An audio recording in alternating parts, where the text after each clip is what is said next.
আজিবুল হাকিম। বিসমিল্লাহির রহমানির রহিম।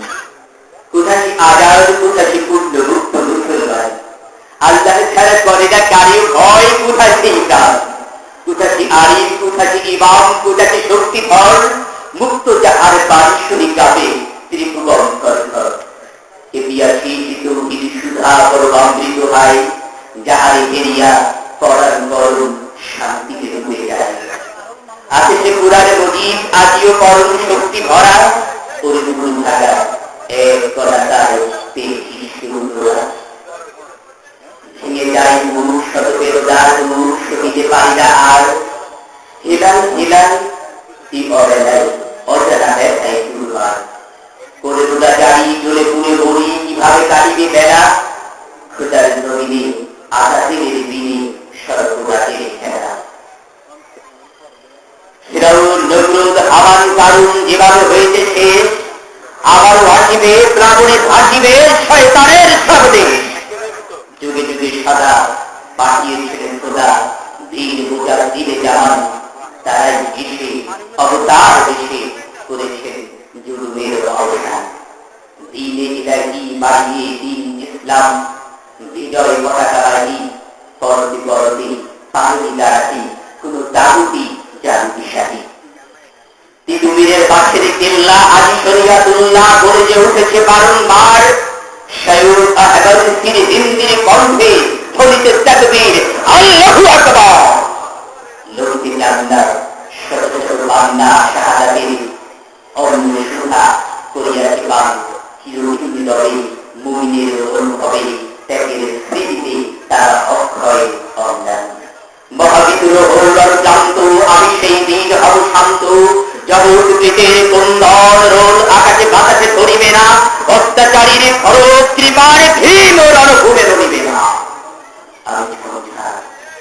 আমি সন্ধ্যা ধরি পাঞ্জাব বিধার খেলার, আল্লাহকে ছাড়া কাউকে ডরাই না, দীপ্ত কণ্ঠে বলি আল্লাহু আকবার।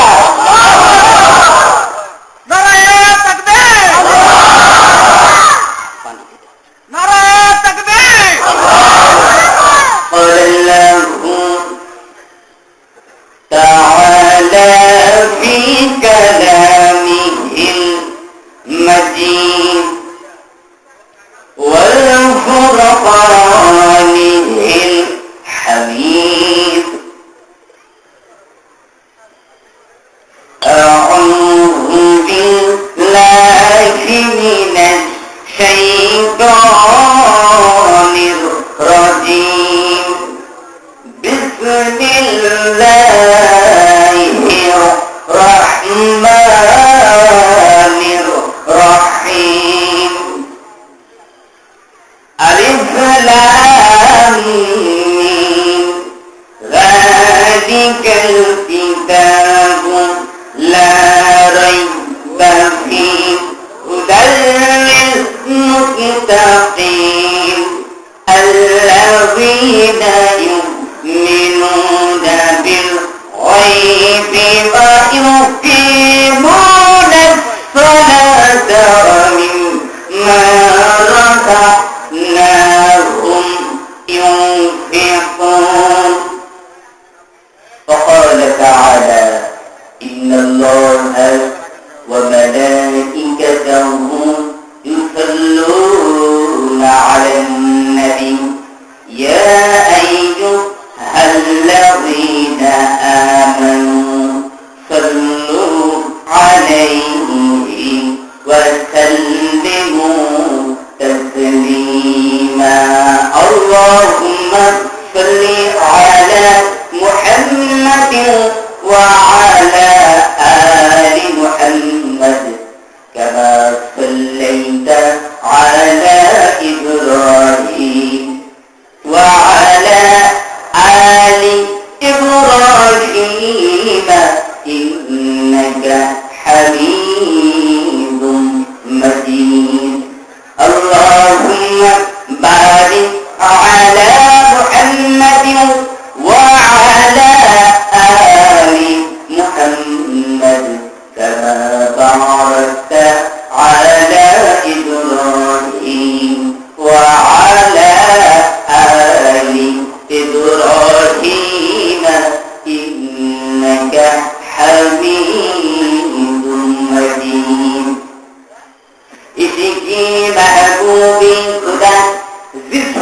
दिल में हासिल नहीं लाख मोमिन हो मगर ईमान में कामिल नहीं बलगल मौलानी करामी कसाफत तुजाबी जमाली की हसनत जमीओ खसालिही सल्लु अलैहि व आलिही हम खुदा चाहिए हम दुनिया आए तो एक ख्यालत आमुहालत आजुना बलगल औलादी कमाली कसाफत तुजाबी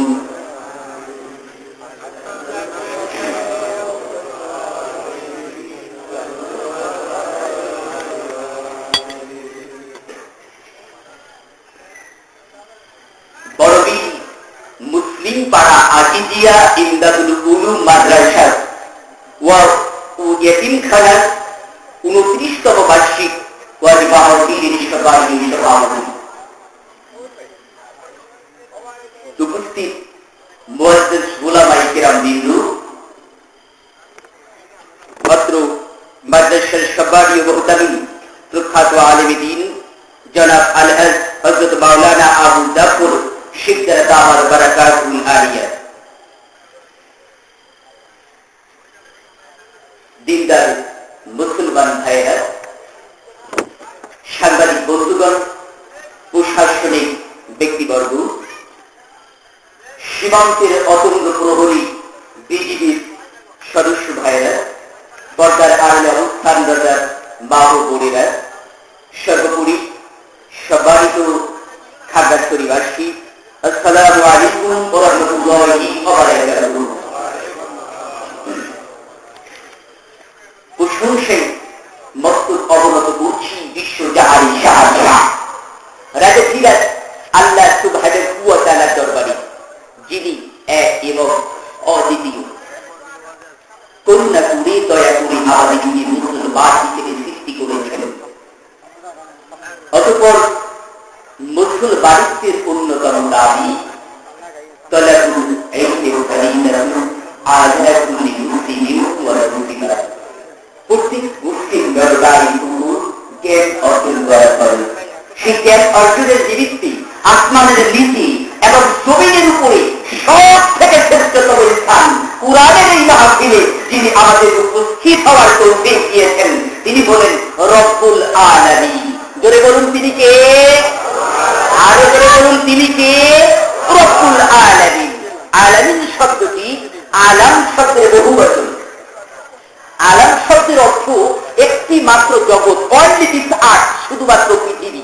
আর আলামিন একটা জমা, অর্থাৎ জগৎ সমূহ, শুধুমাত্র বুধ শুক্র পৃথিবী মঙ্গল বৃহস্পতি শনি ইউরেনাস নেপচুন প্লুটো নয়। বৈজ্ঞানিকদের ধারণা মতে আমরা যে মিল্কি ওয়ে বা ছায়াপথের মধ্যে রয়েছি, এই মিল্কি ওয়েতে কমপক্ষে 10,000 কোটি তারকা রয়েছে। কত কোটি? 10,000 কোটি। আর 10,000 কোটি তারকার মধ্যে অন্তত 5,000 কোটি তারকা সূর্যের মতো, যে নক্ষত্রকে কেন্দ্র করে অন্যান্য গ্রহগুলো ঘুরছে। প্রিয় ভাইরা, 10,000 কোটি তারকা নিয়ে একটি ছায়াপথ, একটি মিল্কি ওয়ে, এমন হাজার হাজার 10,000 কোটি তারকা সমৃদ্ধ ছায়াপথ আকাশে রয়েছে। চিৎকার করে বলি সুবহানাল্লাহ। আর যাবতীয় গ্রহ নক্ষত্র ছায়াপথ গুলো কোরআনুল কারীমের বক্তব্য অনুযায়ী আসমানের দিকে অবস্থিত। কেননা আল্লাহ তাআলা নিজেই বলেছেন, আমি প্রথম আসমানকে তারকা দ্বারা সাজিয়েছি। চিৎকার করে বলি সুবহানাল্লাহ। যদি আসমানের নিচের জগতের বিস্তৃতি এত বেশি হতে পারে, না জানি সাত আসমান জুড়ে আল্লাহর সৃষ্টির পরিব্যাপ্তি কত বেশি, তা কোনো হৃদয় কল্পনা করতে পারে? রব্বুল আলামিন হলেন সেই জানা ও অজানা জগতের রব। জোরে বলুন ঠিক কিনা? আমরা সেই রবের প্রশংসা আদায় করছি, সকলেই প্রাণ খুলে বলছি আলহামদুলিল্লাহ।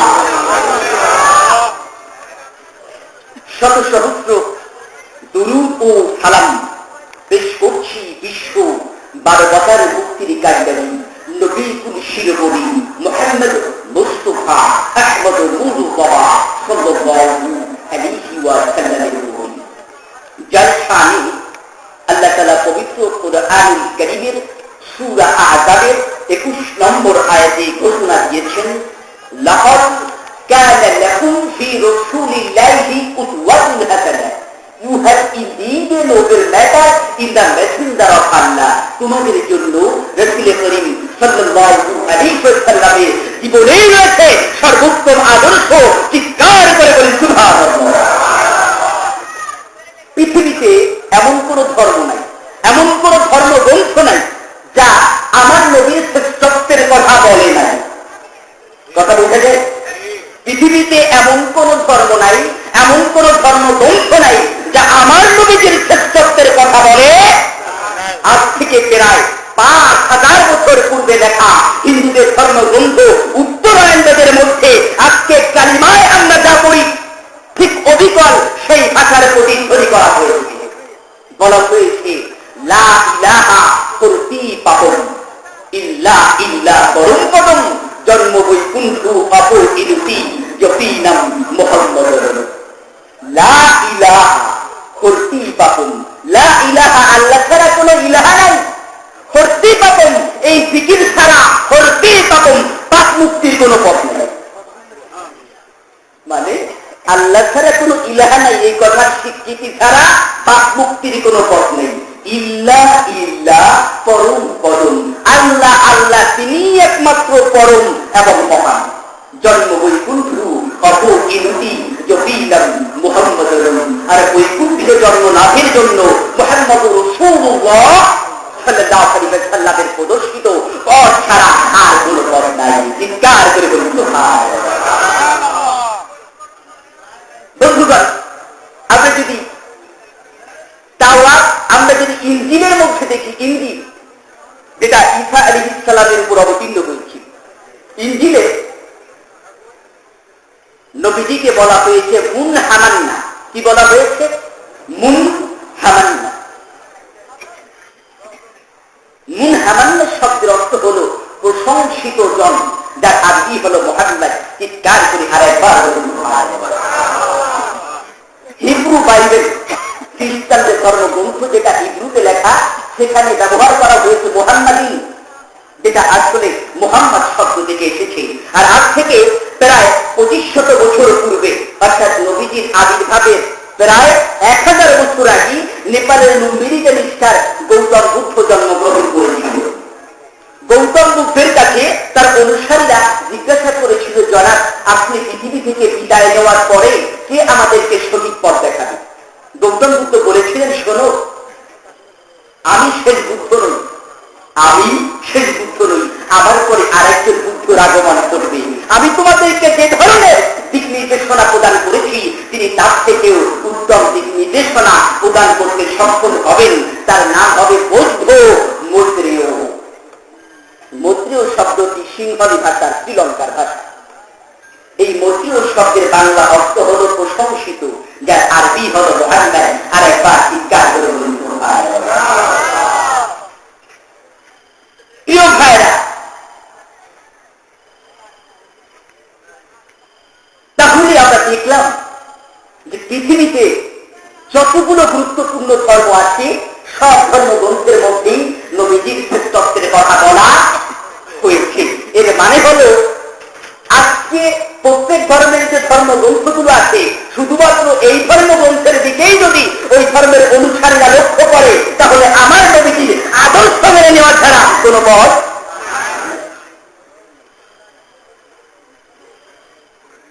সুদীর্ঘ 10 বছর গবেষণা করে মাইকেল এইসার, একজন খ্রিস্টান পণ্ডিত, তিনি আমেরিকার নিউ ইয়র্ক শহরে আয়োজিত একটি বই মেলায় একটা গ্রন্থ উপস্থাপন করলেন। গ্রন্থটির নাম হল the 100 A ranking of the most influential person in the history. এখানে পৃথিবীর শুরু থেকে আরম্ভ করে এ পর্যন্ত ফ্রম আদাম আলাইহিস সালাম টু প্রেজেন্ট টাইম, অর্থাৎ আদম আলাইহিস সালাম থেকে আরম্ভ করে এ পর্যন্ত মোট জন্মগ্রহণ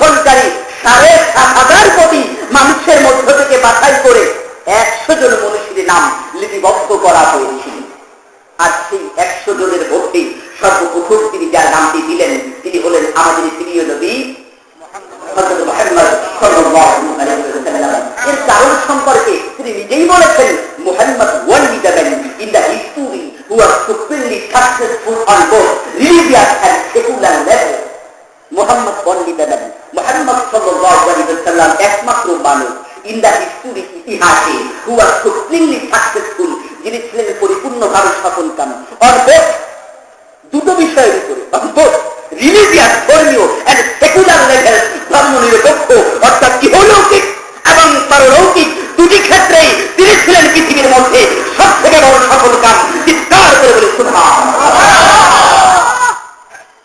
আবার নবীটি শুধুমাত্র মুসলমানের নবী ছিলেন? কথা বলুন, শুধুমাত্র মুসলমানের নবী ছিলেন? শুধুমাত্র মানুষের নবী ছিলেন? সমগ্র মাখলুকাতের নবী ছিলেন। যেটা বলো ঠিক কিনা? আল্লাহ তাআলা নিজেকে বলেছেন রব্বুল আলামিন। নিজেকে কি বলেছেন? রব্বুল আলামিন। আমি হলাম জগৎ সমূহের প্রতিপালক। আর সেই আল্লাহ সূরা আম্বিয়ার 7 নম্বর আয়াতে বলেছেন ওয়া আরসালনাকা ইল্লা রাহমাতাল লিল আলামিন। এর মানে হলো আমি আল্লাহ জগতের রব, আমার নবী মুহাম্মদুর রাসূলুল্লাহ সেই জগতের জন্য রহমত। চিৎকার করে বলি সুবহানাল্লাহ। কে বলেছেন এই কথা? আল্লাহ তাআলা বলেছেন। হযরত আনাস ইবনে মালিক রাদিয়াল্লাহু তাআলা আনহু থেকে বর্ণিত হাদিস, নবীজির দরবারে এক আনসারী সাহাবা এসে জানালো, ইয়া রাসূলুল্লাহ, আমার একটা উট আছে। কি আছে? উট আছে, কিন্তু উটটা খুব উগ্র টাইপের, ধারে কাছে খেসা যায় না, কাছে গেলেই কামড়াতে আসে, দুধ দহন তো করতেই দেয় না। নবীজি সাহাবা ইকরামকে বললেন, সাহাবারা চলো আমরা ওই পাগলা উটের কাছে যাব। উটটা খেজুর বাগানের মধ্যে ছিল। নবীজি সাহাবা ইকরামদেরকে সাথে নিয়ে ওই খেজুর বাগানের মধ্যে পৌঁছালেন। উটের কাছাকাছি গিয়ে নবীজি সাহাবা ইকরামদেরকে বললেন, সাহাবারা তোমরা এখানে দাঁড়াও, আমি যাচ্ছি উটের কাছে। নবীজি যেই মাত্র উটের দিকে আগাচ্ছেন আর উটটাও দৌড়াইয়া দৌড়াইয়া নবীজির দিকে আসছে। সাহাবায়ে কেরাম ভয় পেয়ে গেল, ডাক দিয়ে বলল, ইয়া রাসূলুল্লাহ, না জানি উটটা আপনার কোনো ক্ষতি করে বসে।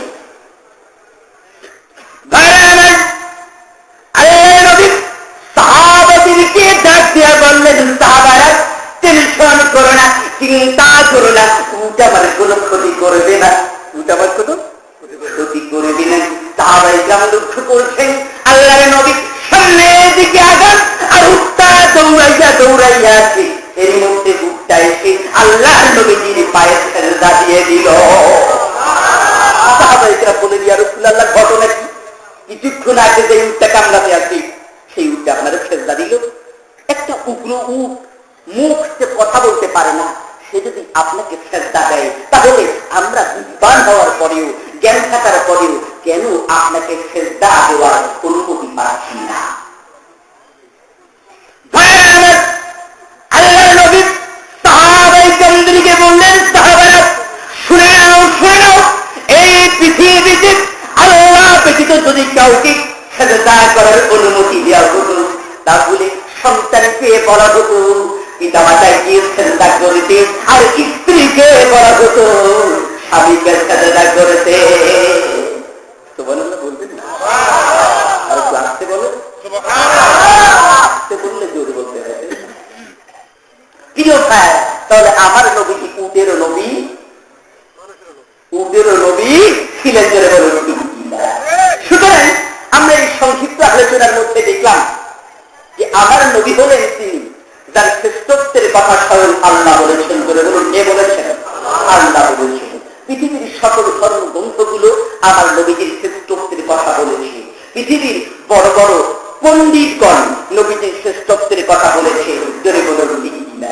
সুতরাং যে নবীর শ্রেষ্ঠত্বের কথা স্বয়ং আল্লাহ বললেন, যে নবীজির দৈত্যের স্বরূপ স্বয়ং আল্লাহ দিলেন, যেই নবীজির শ্রেষ্ঠত্বের কথা পৃথিবীর সকল ধর্মগ্রন্থে রয়েছে, যেই নবীজির শ্রেষ্ঠত্বের কথা পৃথিবীর বড় বড় পণ্ডিতরা বলেছে, ওই নবীকে যদি কেউ গালি দেয়, ওই নবীকে নিয়ে যদি কেউ সমালোচনা করে, তাহলে সে শুধুমাত্র মুসলমানদের দুশ্মন নয়, বরং গোটা মানবতার দুশ্মন, গোটা সৃষ্টি জগতের দুশ্মন। চলে বলুন ঠিক কিনা?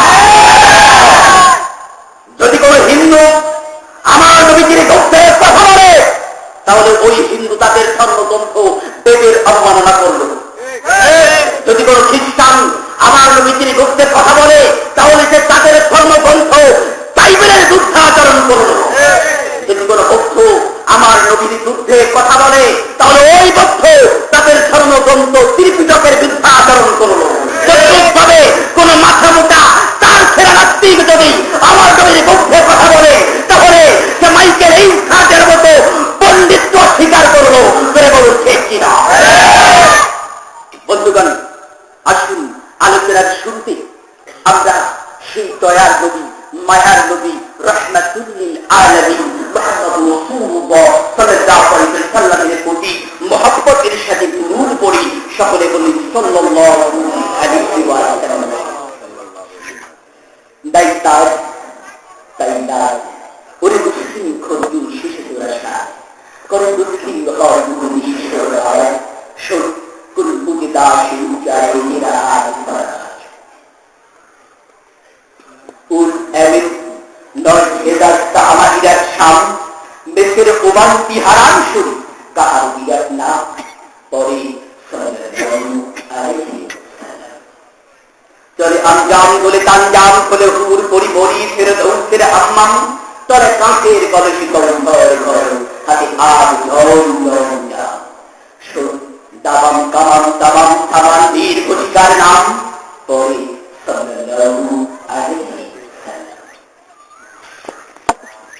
সবান্ত সুতাবলী রাত যথেষ্ট গভীর হয়েছে,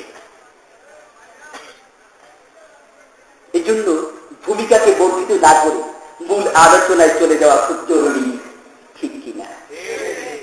আমি আপনাদের সম্মুখে পবিত্র কুরআনুল কারীমের সূরা বাকারার 3টি আয়াত তেলাওয়াত করেছি। সূরা বাকারায় মোট আয়াত রয়েছে 286টি। কয়টা? 286টি। আমি তা থেকে প্রথম 3টি আয়াত তেলাওয়াত করেছি। যে 3টি আয়াতে মোট শব্দ রয়েছে 15টি আর বর্ণ বা হরফ রয়েছে 76টি। সূরা বাকারায় মোট শব্দ রয়েছে 6221টি এবং বর্ণ রয়েছে 50,500টি। তাহলে 50,500টি বর্ণ থেকে আমি আপনাদের সামনে 76টি বর্ণ আর 6,221টি শব্দ থেকে মাত্র 15টি শব্দ আপনাদের সামনে উল্লেখ করেছি। আসুন আমরা এই আয়াতগুলোর প্রতিটি শব্দ বা শব্দ নারী নক্ষত্র আলোচনা করার চেষ্টা করব। ওয়া তাওফীকি ইল্লা বিল্লাহ। আলোচনায় যাওয়ার পূর্বে একটা কথা বলে নিতে হয়। বলবো, মেথরের কাছে কখনো আসলের ঘেরাই ভালো লাগে না। মেথর চেনেন? মেথরের কাছে কখনো আসলের ঘেরা ভালো লাগে না। এক মেথর বাজারের মধ্য দিয়ে চলছে, চলতে চলতে চলতে হঠাৎ আসরের দোকানের সামনে যেই মাত্র তার নাকে আসরের ঘেরান এসেছে, সাথে সাথে মেথর বেহুশ হয়ে পড়ছে। আসরালা করছে মহাবিপদে। আর এই ঘটনা কি?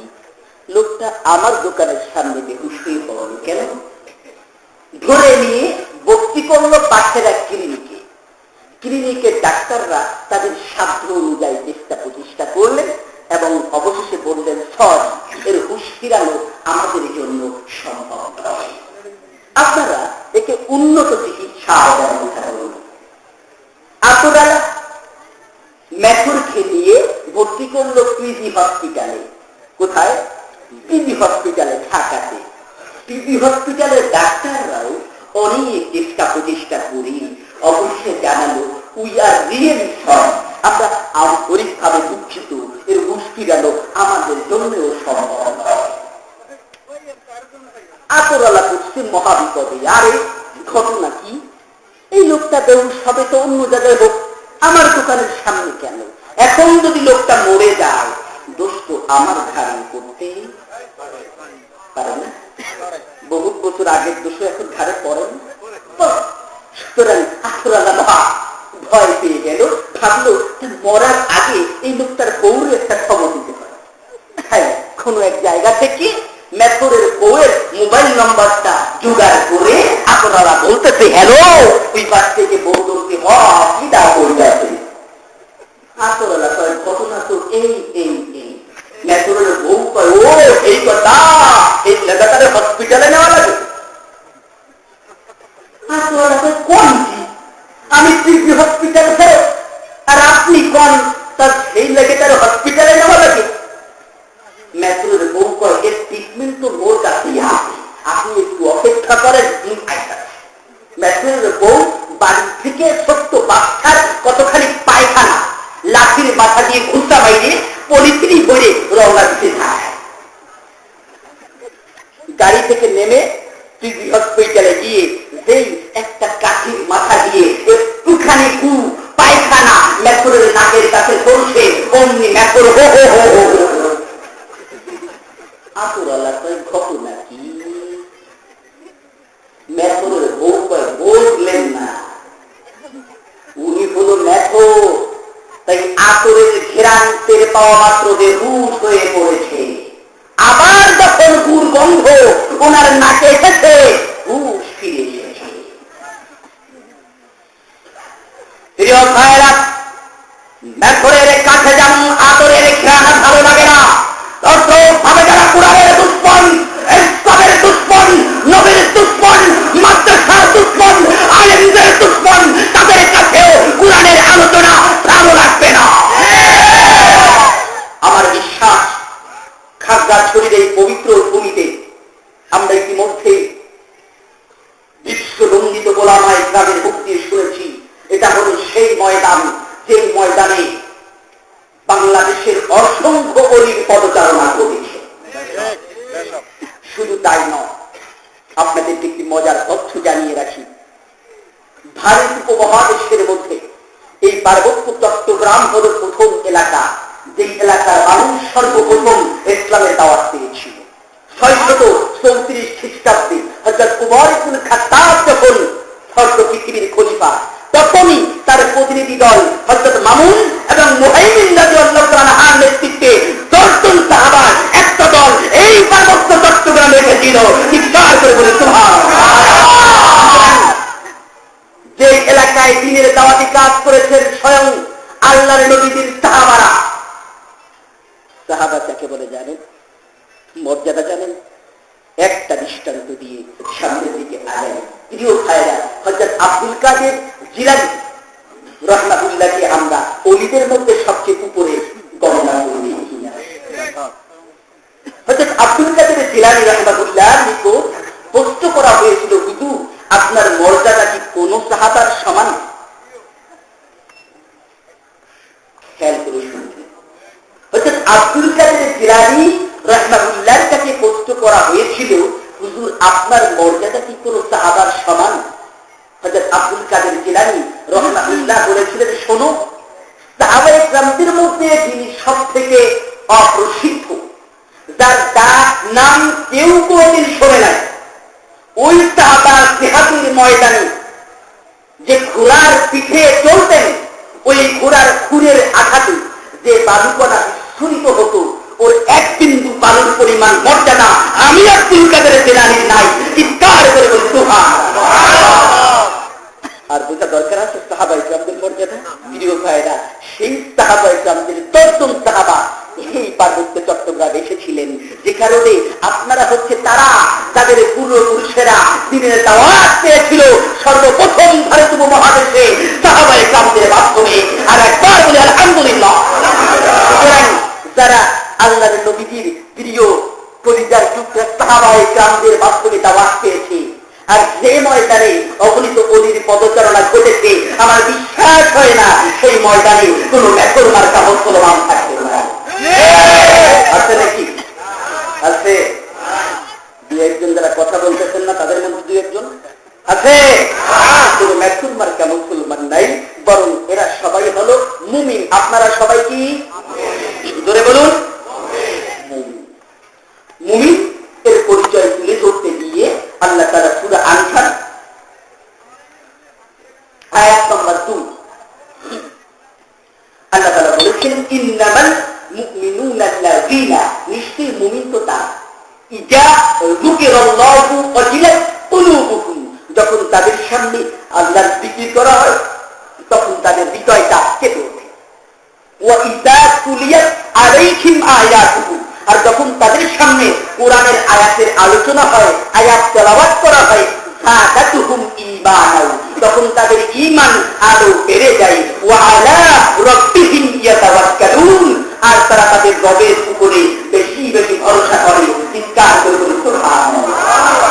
সুতরাং এই আয়াত অনুযায়ী স্পষ্ট হলো, আজকের কোরআনুল কারীমের আলোচনা শুনে যাদের ঈমান বাড়বে, আমরা নিজেদেরকে ধরে নিতে পারবো আই অ্যাম এ বিলিভার, আমি একজন মুমিন। আর যদি দেখেন ঈমান বাড়ছে না, বরং মনের মধ্যে নাড়া দিচ্ছে, চল দেখি বাড়ি যাই, অথবা বলে কি এসব আর শুনতে ইচ্ছা করে না, এমনটা যদি মনে হয়, আপনি সাথে সাথেই ধরতে পারবেন ইউ আর এ মেথর মার্কা মুসলমান। করে বলুন ঠিক না?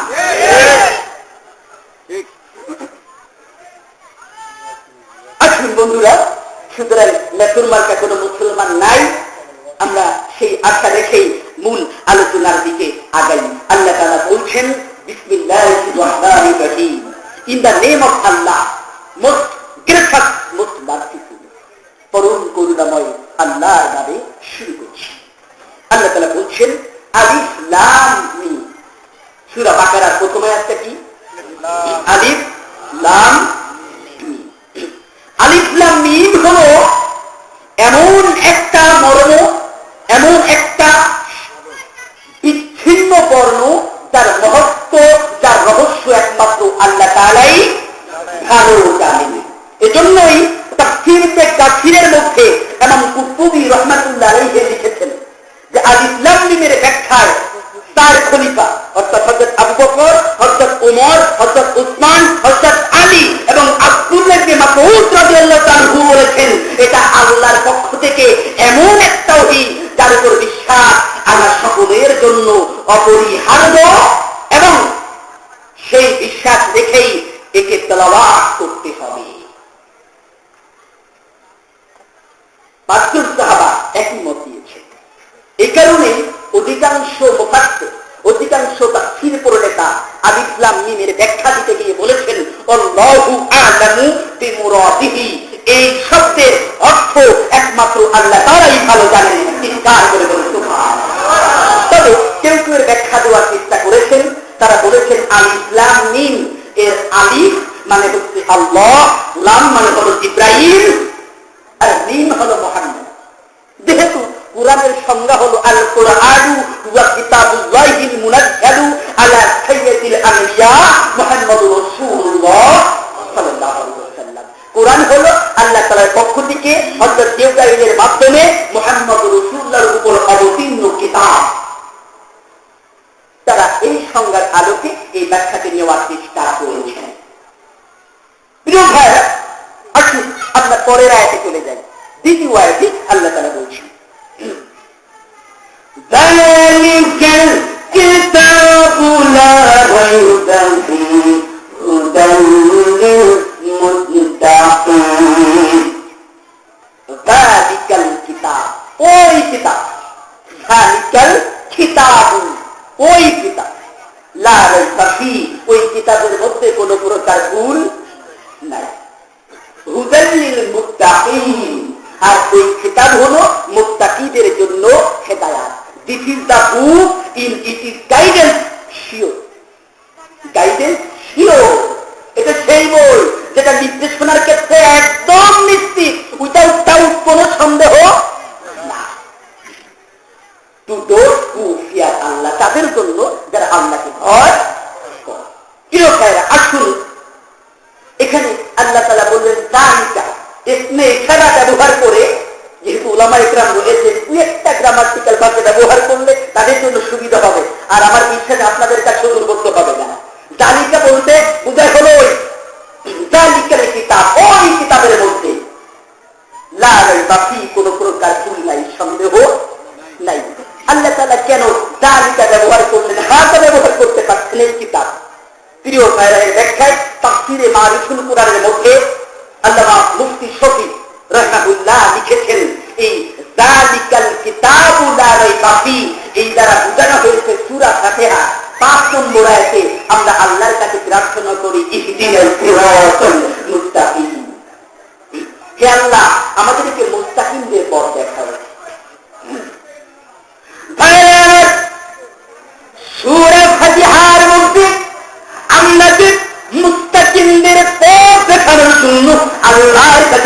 করে তুলছি। আল্লাহ তাআলা এই প্রার্থনার জবাব স্বরূপ সূরা বাকারা অবতীর্ণ করে 2 নম্বর আয়াতে জানিয়ে দিলেন, ও হে আমার বান্দা, যারা মুত্তাকিনের পথ চাও, এই কুরআন হলো এই কুরআন হলো তোমাদের চাওয়া ওই মুত্তাকিনদের পথ। বোঝা গেল ব্যাপারটা? জালিকা ব্যবহারের কারণ। এবার জালিকাল কিতাব ব্যবহার করা হয়েছে। কি ব্যবহার করা হয়েছে? কিতাব। কিতাব বলতে কি বুঝায়? আল্লামা মোল্লা জিউন নুরুল আনোয়ার কিতাবে 30 নম্বর পাতায় বলেছেন, আম্মাল কিতাবুল কুরআন আল মুনাজ্জালু আলা রাসূল সাল্লাল্লাহু আলাইহি ওয়াসাল্লাম। যে কিতাব হলো কুরআন, যা মুহাম্মদুর রাসূলুল্লাহ সাল্লাল্লাহু আলাইহি ওয়াসাল্লামের উপর অবতীর্ণ হয়েছে। ইসলাম কেবল সুবহানাল্লাহ। তাহলে আমরা বুঝতে পারলাম কিতাব বলতে বোঝানো হয়েছে কোরআনকে। কি বোঝানো হয়েছে? কোরআন। বাইতুল মুকাররম মসজিদ কোন জায়গায়? করে বলুন। বাইতুল মুকাররম মসজিদের সামনে দিয়ে এক রিক্সা চালিয়ে যায়। হঠাৎ আপনারা জানেন বাইতুল মুকাররম মসজিদের নিচতলা এবং দোতলায় অনেক স্বর্ণের দোকান আছে, সোনার দোকান আছে, গোল্ড। রিক্সা চালায় আর একবার তাকাইছে সোনার দোকানের দিকে, আর মুখ ফিরিয়ে নিয়েছে। ওরে ওতে কি তাকানো তো আমার মতো রিক্সাওয়ালার মানায় না। এই ভেবে রিক্সাওয়ালা প্যাডেল করতে করতে একটু সামনে রিক্সাওয়ালা প্যাডেল করতে করতে কিছু দূর যখন গিয়েছে, দেখে এক মহিলা ডাক দিয়ে বলে, সোনার হার নিয়ে যান, কানের দুল নিয়ে যান, হাতের বালা নিয়ে যান, দাম মাত্র 300 টাকা, রং চড়বে না। কি ব্যাপার? সোনার হার, কানের দুল আর হাতের বালা, দাম মাত্র 300 টাকা, রং চড়বে। রিক্সাওয়ালাদের ঘটনায় কি একটু আগে বাইতুল মুকাররমের দিকে তাকাইলাম না এই ভেবেছি ও তো লাখ লাখ টাকার কারবার। আমার মতো রিক্সাওয়ালার সারা জীবনে ইনকাম দিয়েও ওই সোনার হার আমি কিনতে পারবো না। এই ভেবে আমি চলে আসলাম। এখন দেখে একই রকম সোনা, একই রকম গলার হার, একই রকম কানের দুল, একই রকম হাতের বালা, আবার বলতেছে দাম 300 টাকা, রং করবে না। তাহলে ঘটনা কি? আমি কেমন করে বুঝবো কোনটা আসল আর কোনটা নকল, কোনটা খাঁটি আর কোনটা ভেজাল? সমস্যা করছে না রিক্সাওয়ালা? ও ভাইরা, সোনার মধ্যে কোনটা খাঁটি আর কোনটা ভেজাল তা বোঝার জন্য একটা পাথর আছে। কি না? কষ্টে পাথর দিয়া কথা দিলে কোনটা সিটি গোল্ড আর কোনটা আসল সোনাটা বোঝা যায়। তো চুপ খাবে এই সমাজে কোন মানুষটা ভালো, কোন দলটা ভালো, কোন হুজুর ভালো আর কোন হুজুর খারাপ, কোন দলটা ভালো আর কোন দলটা খারাপ, তাও নির্ণয় করার জন্য আল্লাহ তাআলা একটা কষ্টি পাথর দিয়েছেন। তার নাম কি?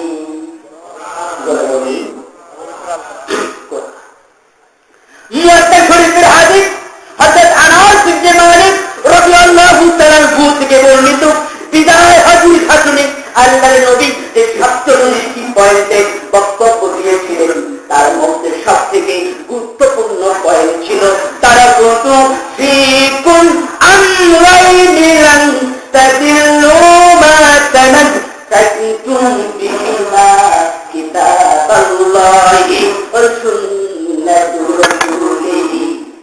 নবীজি বলেছিলেন, তারাক্তু ফিকুম আমরাইনি, তোমাদের জন্য রেখে যাচ্ছি দুটো নির্দেশনামা। লান তাদিল্লু, তোমরা কখনো পথভ্রষ্ট হবে না। মা তামাসসাকতুম বিহিমা, যদি এই দুটি জিনিসকে আঁকড়ে ধরতে পারো। একটা হলো কিতাবুল্লাহ, অর্থাৎ কোরআন। করে বলুন কি? কোরআন। আরেকটা হলো সুন্নাতু রাসূলিহি, রাসূলুল্লাহর সুন্নাহ।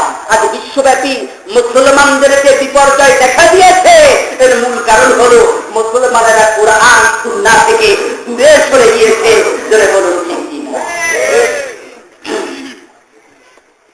প্রিয় ভাই,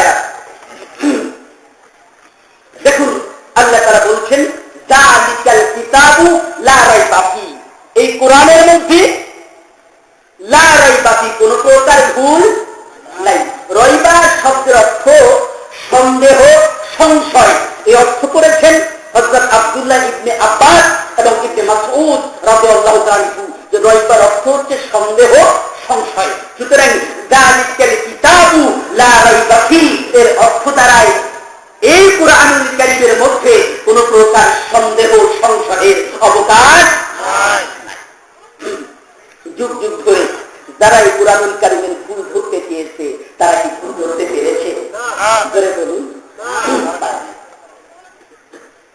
যারা কুরআনের অনুরূপ সূরা বানাতে চেষ্টা করেছে তারা কি পেরেছে? তারাও পারে নাই। নবীজির জীবদ্দশাতে মিথ্যা নবুয়তি দাবি করেছিল মুসাইলামা তুল কাজ্জাব।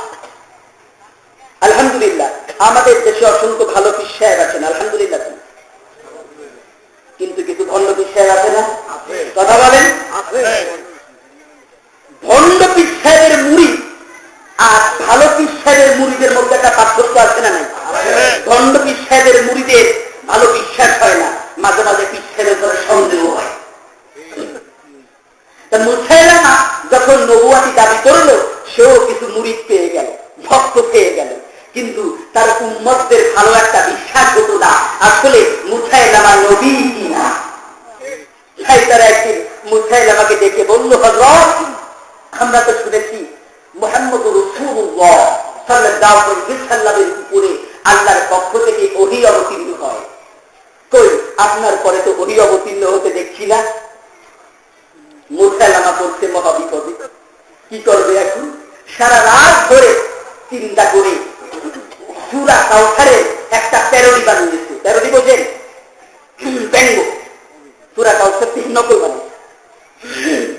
সকালে ঘুম থেকে উঠে বলে, গতকালকে গভীর রাতে জিবরাইল এসেছিল, একটা সূরা আমার উপর অবতীর্ণ হয়েছে। উম্মতেরা বলল, কি সূরা? মুসাইলামা বলল, সূরাটা হলো ইন্না আ'তাইনাকাল ফাসাল্লি লিরাব্বিকা ওয়াজহা ইন্না শানিয়াকা হুয়াল আবলাহ। উম্মতেরা বলে, ওরে এটা দাগ ধরলা সূরা, প্রত্যেকটার থেকে বড় পদ দেওয়া, ওয়াজহা আবলাহ, প্রত্যেকটার থেকে বড় পদ। আর অর্থ বিচ্ছিরি, প্রিয় ভাইরা, ইন্না আ'তাইনাকাল আফআ এর অর্থ হচ্ছে, নিশ্চয় হে রাসূল আমি আপনাকে একটা উত্তম দেখা দান করেছি। কি দান করেছি? উত্তম দেখা। চিনতে পেরেছেন? এদিকে কি বলে, ভুতুম দেখা নেই, সেইটা।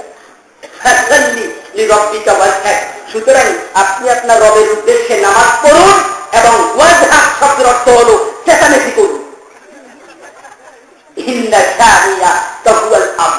নিশ্চয়ই আপনার শত্রুরা সাদা এবং কালো বর্ণের। উম্মতেরা বলে, আগাগোড়া কিছুই বুঝলাম না। প্রিয় ভাইরা, তাহলে মুসাইলামা কি সক্ষম হয়েছিল কোরআনের অনুরূপ সূরা বানাতে? কথা বলেন। ডক্টর মরিস বুকাইলির নাম শুনেছেন? ডাক্তার মরিস বুকাইলি একজন খ্রিস্টান পণ্ডিত ছিলেন। তিনি পৃথিবীর সব থেকে বড় লাইব্রেরি অফ কংগ্রেসের মধ্যে গেলেন। সেখানে গিয়ে দেখলেন তার ধর্মগ্রন্থ বাইবেলকে যেখানে রাখা, হিন্দুদের ধর্মগ্রন্থ বেদকে যেখানে রাখা, বৌদ্ধদের ধর্মগ্রন্থ ত্রিপিটক, শিখদের ধর্মগ্রন্থ চিন্তা ভিক্ষাকে যেখানে রাখা, একটি ধর্মগ্রন্থ সেখানে রাখা নাই, বরং উপরের তাকে বেলজিয়াম কাজ দ্বারা আবৃত করে রাখা, লেখা রয়েছে ক্যাথলিক কোরআন। ডক্টর মরিস বুকাইলি এবার লাইব্রেরিয়ানের কাছে প্রশ্ন করে বসলেন, লাইব্রেরিয়ান ঘটনা কি? এখানে আমার ধর্মগ্রন্থ প্রাধান্য পেল না, হিন্দুদের ধর্মগ্রন্থ প্রাধান্য পেল না, বৌদ্ধদের ধর্মগ্রন্থ প্রাধান্য পেল না, কেন মুসলমানদের ধর্মগ্রন্থ কুরআনুল কারীমকে বেলজিয়াম কাজ দ্বারা আবৃত করে রাখা হলো উপরের তাকে? লাইব্রেরিয়ান তখন জবাব দিচ্ছেন, ডক্টর মরিস বুকাইলি, শুনে নাও, তুমি 10টি বিষয়ে পিএইচডি লাভ করেছো, 10টি ডক্টরেট করেছো, কিন্তু শুনে নাও, যতক্ষণ পর্যন্ত তোমার মধ্যে এই কুরআনুল কারীমের জ্ঞান প্রতিষ্ঠা করবে ততক্ষণ পর্যন্ত তুমি পরিপূর্ণ জ্ঞানী হতে পারবে না। ডক্টর মরিস বুকাইলি নিজেই বলছেন যে আমার তখন রাগে শরীরের পশমগুলো খারাপ হয়ে গেল। মনে মনে ভাবতে লাগলাম করে একটা খামারি যে কোনো ধর্মের দুটো ওই ধর্মের অনুসারীর সামনে বললে একটু গায়ে লাগে না? লাগে। ডক্টর বরিস বুকাইতি নিজেই বলছেন পরোক্ষরে নিজেকে সামলালাম, ভাবলাম আমি তো জ্ঞানী মানুষ, জ্ঞানী মানুষের রাগেই কাজ না বরং বুদ্ধি দিয়াই হলো কাজ। ডক্টর বরিস বুকাইতি তাই লাইব্রেরিয়ানকে বললেন, লাইব্রেরিয়ান ওই কোরআন আমার হাতে তুলে দাও, আমি প্রমাণ করে ছাড়বো এই কোরআন সব থেকে বড় মর্যাদা পাওয়ার অধিকারী নয়। লাইব্রেরিয়ান কোরআন হাতে তুলে দিল। ডক্টর বুকাইলি তিনি তার জ্ঞান গরিমা বৈজ্ঞানিক গবেষণা দিয়ে কোরআনুল কারীমের প্রথম আয়াত থেকে শুরু করে একটা নয়, দুইটা নয়, 6666টি আয়াত শেষ করে ফেললেন, কিন্তু কোরআনের মধ্যে একটা ভুল খুঁজে পেলেন না। অবশেষে নিজেই কোরআনের কাছে আত্মসমর্পণ করে মুসলমান হয়ে গেলেন।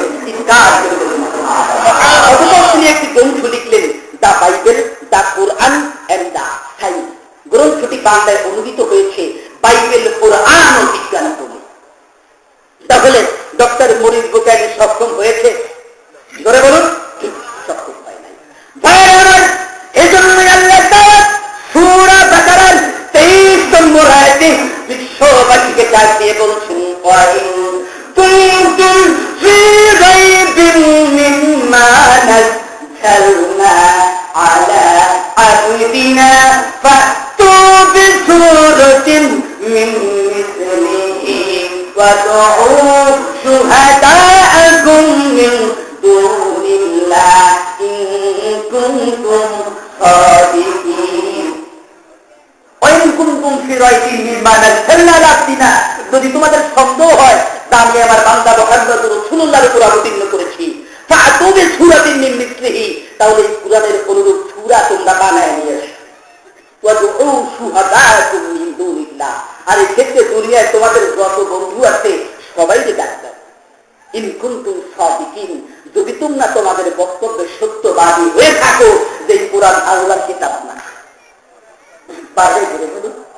ধরে বলুন, পারবে? ভাইরা আমার, ইংরেজ সরকার প্রায় 200 বছর এদের শাসন করেছিল, ঠিক কিনা? 100 বছর যখন গেল, ইংরেজ সরকার দেখলো যে এই দেশে আন্দোলন তুঙ্গে উঠে গিয়েছে। হাজী শরীয়তুল্লাহর আন্দোলন, তিতুমীরের আন্দোলন, সাইয়েদ আহমদ ব্রেলভির আন্দোলন। ইংরেজ সরকার মনে মনে ভাবলো, ঘটনা নেই, মুসলমানদের রাষ্ট্রীয় ক্ষমতা নেই, মাইরে একেবারে পিছিয়ে দিয়েছি, সমস্ত গুরুত্বপূর্ণ পদে হিন্দুদের বসিয়ে দিয়েছি, এরপরেও তারা মুসলমানেরা আমাদের যুদ্ধে আন্দোলন করার সাহস পায়। এই শক্তির উৎস কোথায়? এই উৎস খুঁজতে গিয়ে ইংরেজ সরকার দায়িত্ব দিল ব্রিটিশ কলোনিয়াল সেক্রেটারি গোল্ড স্টোনকে। ব্রিটিশ মন্ত্রী গোল্ড স্টোনকে দায়িত্ব দেওয়া হলো মুসলমানদের শক্তির উৎস খুঁজে বের করতে। গোল্ড স্টোনকে প্রধান করে 11 সদস্য বিশিষ্ট কমিটি করা হলো। 11 সদস্য বিশিষ্ট কমিটি রিপোর্ট করলো যে মুসলমানদের শক্তির কারণ হলো কোরআনের শক্তি। মুসলমানদের কাছে অর্থের শক্তি নেই, মুসলমানদের কাছে ক্ষমতার শক্তি নেই, একটা শক্তি আছে, তা হলো কোরআনের শক্তি। ইংরেজ সরকার বলল, তাই তাহলে কি করা যায়?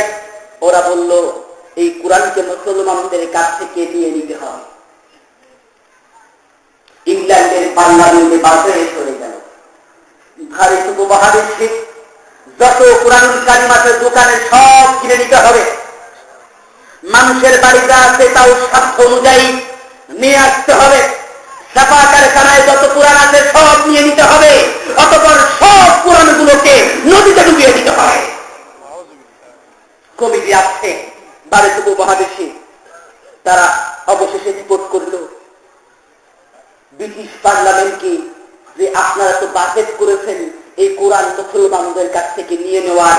হ্যাঁ, কোরআন নিয়ে নেওয়া যাবে, কিন্তু সমস্যা হলো এই দেশের ছাপা কারখানা একটা নয়, এই দেশের ছাপা কারখানা দুইটা। বলুন কয়টা? দুইটা। এক ছাপা কারখানায় ছাপা হয় হয় কাগজের পাতায়, আর ছাপাকার খানায় ছাপা হয় মানুষের হৃদয়। কাগজের পাতায় যে কোরআন ছাপা হয়, ওই কোরআন চুপ করে নেওয়া যেতে পারে, ওই কোরআনকে ছিনিয়ে নেওয়া যেতে পারে, কিন্তু মুসলমানের হৃদয়ে যে কোরআন ছাপা হয়, ওই হৃদয় থেকে কোরআনকে ছিনিয়ে নেওয়া যাবে না। বন্ধুগণ, ইতিহাস সাক্ষী দেয়, সেই সময়ে ভারত মহাদেশে প্রায় 7.5 লক্ষ হেফজ মাদ্রাসা ছিল।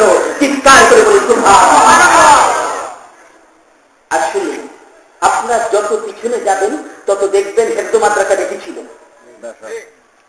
আপনারা অনেক বয়োজ্যেষ্ঠ লোকগুলো এখানে রয়েছেন, যত পিছনে যাবেন তত দেখবেন হেফজ মাদ্রাসা বেশি ছিল। আর ইংরেজ আমলের সংখ্যা ছিল 7.5 লক্ষ। ইংরেজ সরকার করলো মহাবিপদে। তাহলে কি করা যায়? কমিটির গোল্ড স্টোনকে বক্তব্য দিতে বলা হলো, তাহলে তুমি সমাধান বলো, মুসলমানদেরকে কি করে দমাতে পারি। গোল্ড স্টোন অবশেষে যে রিপোর্ট জমা দিয়েছিল, এই রিপোর্টের সার কথা ছিল, so long as the Muslim has the Quran, যতক্ষণ মুসলমানদের কাছে এই কোরআন থাকবে, we shall be unable to dominate them, আমরা অক্ষম এই মুসলমানদেরকে দমাতে। তবে হ্যাঁ, দমাতে পারবো যদি দমাতে চাই, we must either take it from them, এই কোরআনকে মুসলমানদের কাছ থেকে ছিনিয়ে নিতে হবে। যদি তা না পারা যায়, or make them lose their love of it, যদি এই কোরআনকে ছিনিয়ে নেওয়া না যায়, তাহলে এই কোরআনের প্রতি মুসলমানদের যে ভালোবাসা আছে, সেই ভালোবাসা দূর করে দিতে হবে। বন্ধুগণ, ইংরেজ সরকার মুসলমানদের কাছ থেকে কোরআন ছিনাতে পারে নাই ঠিকই, কিন্তু কোরআন থেকে মুসলমানদের যে ভালোবাসা দূর করে দিতে চেয়েছিল, তাতে তারা সক্ষম হয়েছে। বলুন ঠিক কিনা? সেই সক্ষমতার কারণেই আজকে আমাদের কোরআনের প্রতি ভালোবাসা নাই। সেই সক্ষমতার কারণেই আজকে কোরআন যেখানে পড়ানো হয়, সেই মাদ্রাসার প্রতি ভালোবাসা নাই। বলুন ঠিক কিনা? ইংরেজ সরকার তাদের লক্ষ্য বাস্তবায়নে 1921 সালে ঢাকা বিশ্ববিদ্যালয় প্রতিষ্ঠিত করল। তারা যখন এদেশ থেকে চলে যায়, তখন তারা বলেছিল, আমরা এদেশ থেকে চলে যাচ্ছি ঠিকই, কিন্তু এমন এক শিক্ষা ব্যবস্থা রেখে গেলাম, যে শিক্ষা ব্যবস্থায় মানুষ তৈরি হবে নামে ভারতীয় বাঙালি, কিন্তু চরিত্র হবে আমাদের মতো। কাদের মতো?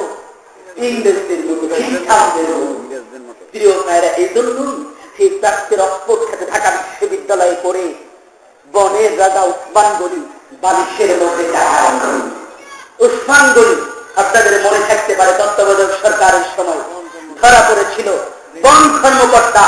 এই ব্যক্তি ঢাকা বিশ্ববিদ্যালয়ে ছাত্রাঘাত হয়েছিল, কিন্তু তার বাড়িতে অন্বেষণ চালিয়ে দেখা গেল বালিশের কভারের মধ্যে টাকা, লেপের মধ্যে টাকা। প্রিয় ভাইরা, শুধু তাই নয়, আমরা স্পষ্ট দেখতে পাচ্ছি ওই পশ্চিমা শিক্ষা ব্যবস্থার মাধ্যমে আজকে আমাদের সমাজের তরুণরা আদর্শিক হচ্ছে না, বরং আজকে তরুণদের চরিত্র হলো ইংরেজরা যেমন পিতামাতাকে বৃদ্ধাশ্রমে পাঠিয়ে দেয়, আর আমাদের তথাকথিত তরুণ শিক্ষিতরাও পিতামাতার প্রতি বিন্দু মাত্র খেয়াল রাখার জন্য তরুণ শিক্ষিত না। প্রিয় ভাইরা,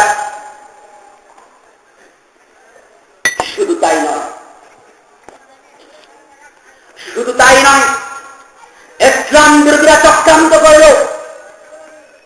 ওদের চক্রান্ত অব্যাহত রয়েছে। ওরা কি বলল? ওরা বলল মাদ্রাসায় নাকি জঙ্গি তৈরি হয়।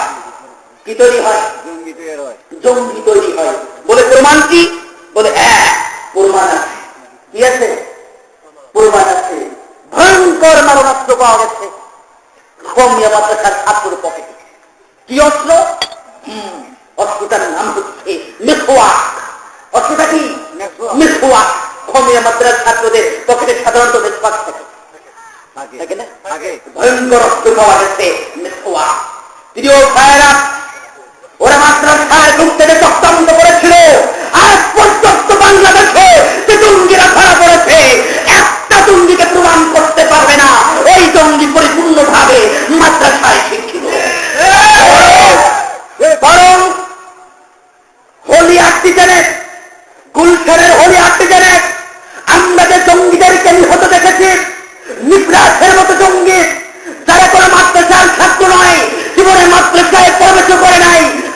বলিউডের নায়িকাদের সাথে নেচেছে এমন ভিডিও রয়েছে।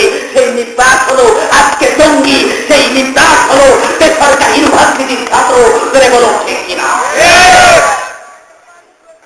সুতরাং তোমরা মুখে মুখে বলবা মাদ্রাসায় জঙ্গি তৈরি হয়, প্রমাণ করতে পারো নাই, বরং আল্লাহ প্রমাণ করে দিয়েছে জঙ্গি আলেম ওলামারা তৈরি করে না, বরং জঙ্গি তথাকথিত প্রগতিবাদীরা ইসলাম ধ্বংস করার জন্য তৈরি করে। করে বলুন ঠিক কিনা? আমি স্পষ্ট বলে দিতে চাই, ইংরেজদের সেই চক্রান্ত বাস্তবায়নে, ইহুদি নাসারাদের সেই চক্রান্ত বাস্তবায়নে আজও তাদের দালাল এই বাংলার বুকে আছে। ধরে বলো ঠিক কিনা? সেই দালাল আমাদের সমাজের প্রতিটি সত্যে সত্যে ঢুকে গিয়েছে। এই জন্যই আজ মাদ্রাসাগুলো বন্ধ হয়ে যাচ্ছে। ধরে বলুন ঠিক কিনা? আজকে ইংরেজরা চাইল কুরআনের প্রতি মুসলমানদের ভালোবাসা দূর করে দিতে, আর আমরা মুসলমানেরা ইংরেজদের ফাঁদে পাড়া দিয়ে সেই কোরআনকে দূরে সরিয়ে দিয়েছি। আজকে সন্তানকে ইংলিশ মিডিয়ামে না পড়াইলে কেমন যেন সম্মান থাকে না, আর মাদ্রাসায় পাঠাইলে কেমন যেন মনে হয় ওরে বাবা ওই ভয়ের চিন্তাটাই খুব পাঠায়। ভাব কিনা কথা বলো।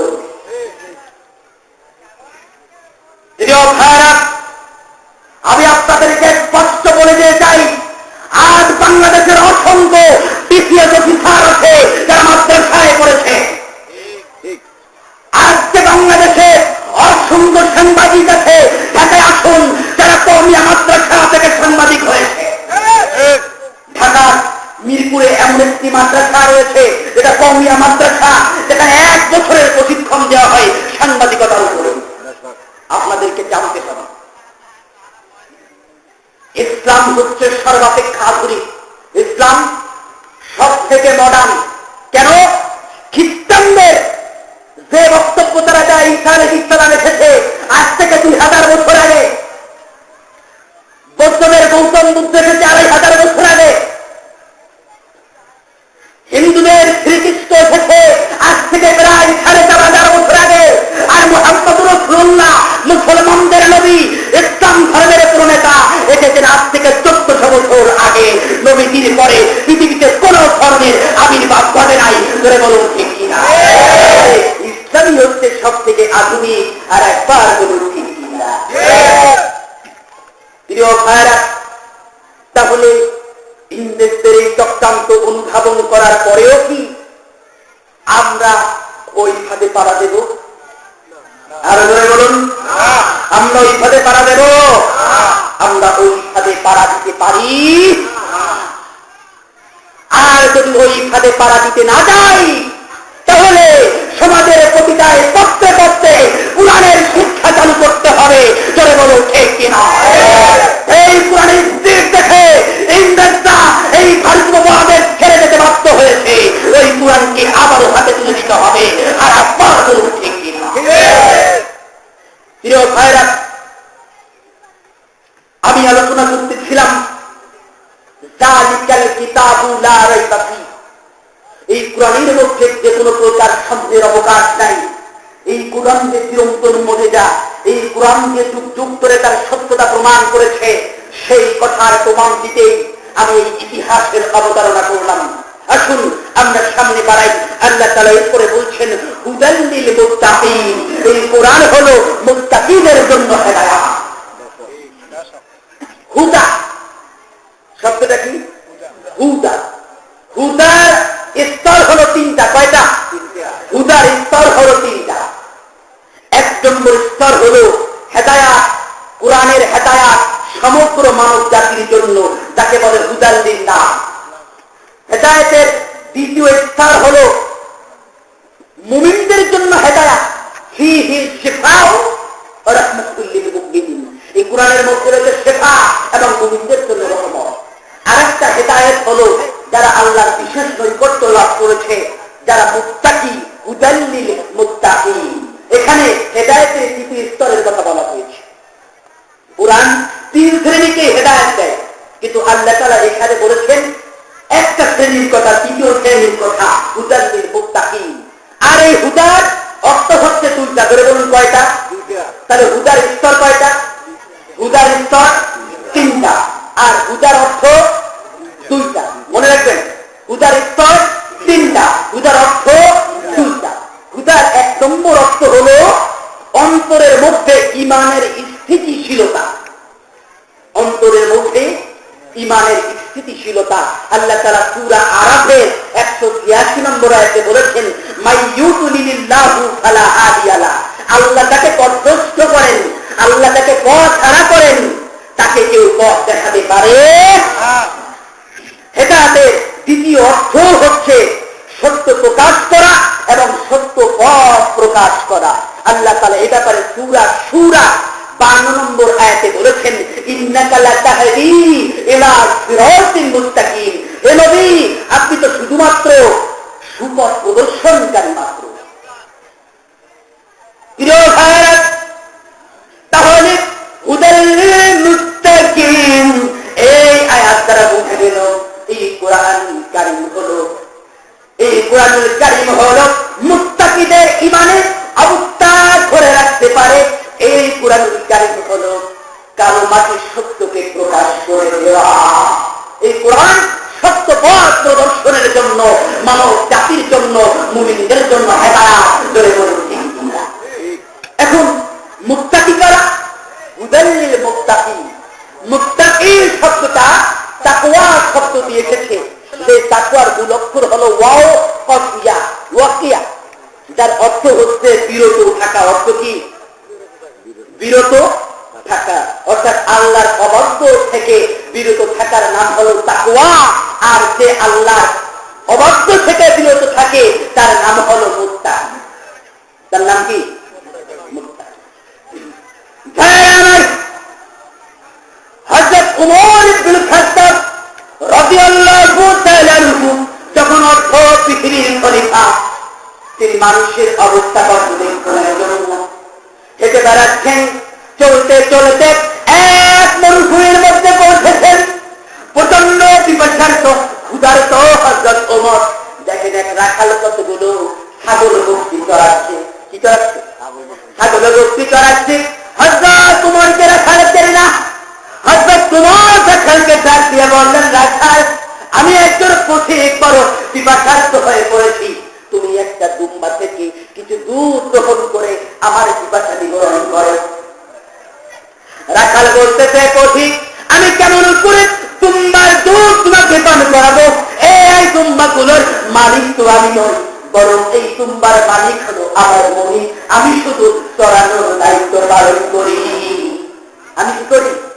চড়ানোর দায়িত্ব পালন করি। হযরত ওমর রাখালের এই সততা দেখে রাখালকে একটু পরীক্ষা করতে চাইলেন। হযরত ওমর বললেন, রাখাল, আমি তোমাকে একটা প্রস্তাব দিতে পারি। যদি এই প্রস্তাব তুমি মেনে নাও, তুমিও উপকৃত হবে, আমিও উপকৃত হব। রাখাল বলে, কি প্রস্তাব? হযরত ওমর বললেন, প্রস্তাবটা হলো তোমার একটা ভেড়া আমার কাছে বিক্রি করো, তার পরিবর্তে আমি তোমাকে বেশ কিছু টাকা পয়সা দেব। এই টাকা পয়সা দিয়ে তুমি তোমার পরিবারের জন্য খাবার কিনে নিয়ে যেতে পারবে। তোমার মনিককে বলবে যে তোমার ভেড়া বাঘে খেয়ে ফেলেছে। বাঘে তো কত ভেড়াই খায়, আর আমি ভেড়াটা কেনার মাধ্যমে নিজের দুধ পান করে জীবিকা নিবারণ করতে পারবো, আর ক্ষুধা লাগলে জবাই করে খাইতে পারবো। ভাইরা আমার, রাখাল বলছে, অবশ্যই তুমি যে প্রস্তাব দিয়েছ, প্রস্তাবটা তোমার কাছে ভালো হতে পারে, কিন্তু শুনে নাও, আমি যদি এই কথা বলি আমার মরিতে গিয়ে যে তুম্বাটা ভেড়াটা বাগিয়ে খেয়ে ফেলেছে, মনি হয়তো বিশ্বাস করবে, কিন্তু মনিতের মনি বিশ্ব জাহানের মাথা যিনি, সেই আল্লাহকে আমি কেমন করে বিশ্বাস করাবো? হঠাৎ তোমার চিৎকার করে উঠলেন। রাখালকে বুকের সাথে জড়াইয়া চিৎকার করে বললেন, রাখাল, আমি অর্থ পৃথিবীর খলিফা ওমর বলতেছি, যতক্ষণ পর্যন্ত তোমার মতো তাকওয়াবান মানুষ এই পৃথিবীতে থাকবে, আমি ওমর ঘোষণা দিচ্ছি, ততক্ষণ পর্যন্ত আল্লাহ তাআলা এই পৃথিবী ধ্বংস করে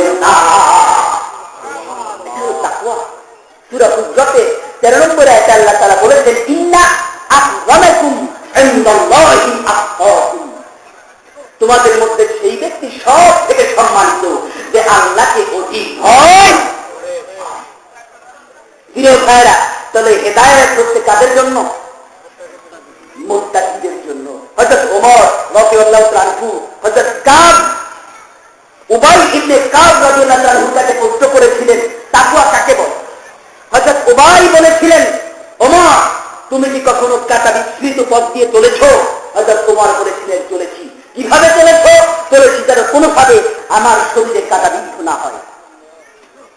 হযরত উবাই ইবনে কাব বলেছেন, ওমর তাকওয়া হলো তাই যে সমাজের চতুর্দিকে অন্যায় থাকবে, ইবলিসের কাজের হাত খালি থাকবে, সেই অন্যায় কাজ থেকে নিজেকে বাঁচিয়ে চলার নাম হলো তাকওয়া। ইনকার করে বলুন প্রিয় ভাইরা, আল্লাহ তাআলা বললেন হুদাল লিল মুত্তাকিন, এই কোরআন হলো মুত্তাকিদের জন্য হেদায়েত। আর মুত্তাকিদের তিনটা গুণের কথা বলেছেন পরের আয়াতে।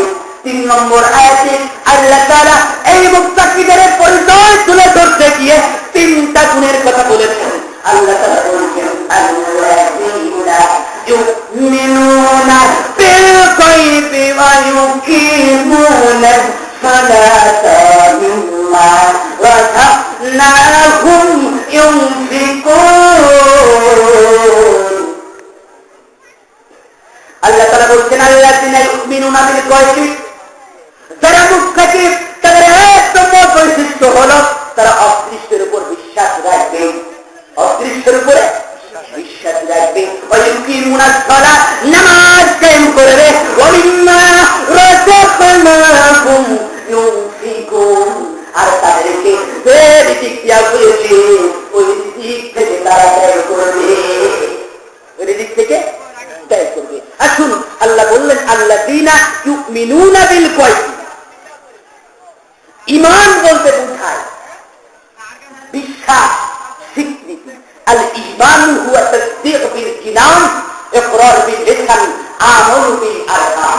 ঈমান হলো ইসলামের মৌলিক বিষয়কে মৌখিক স্বীকৃতি, অন্তরে বিশ্বাস এবং কাজে পরিণত করার না।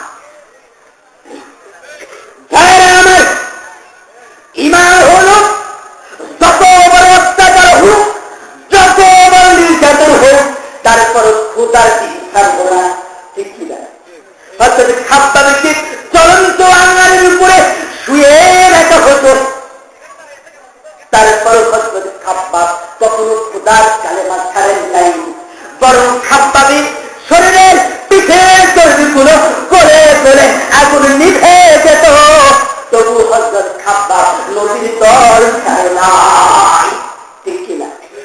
বাইরে আমার মিরাজের রজনীতে আল্লাহর নবী হযরত জিবরাইলের সাথে বুরাকে আরোহণ করে এমন একটা জায়গায় গেলেন, গিয়ে দেখতে পেলেন অনেকগুলো খেজুর গাছ। কি গাছ? অনেকগুলো খেজুর গাছ। আর সেখানে জান্নাতের সুঘ্রাণ পাওয়া যাচ্ছে, মেসকো আম্বরের ঘ্রাণ পাওয়া যাচ্ছে। আল্লাহর নবী জিবরাইলকে জিজ্ঞাসা করলেন, জিবরাইল ঘটনা কি? এই জায়গা দেখলে তো মনে হয় পৃথিবীর কোন জায়গা, অথচ এখানে জান্নাতের ঘ্রাণ আসছে কোন থেকে? কিসের ঘ্রাণ? আপনাদের কি বুঝতে কষ্ট হচ্ছে? কি বলেন? ঘুমের ভাব।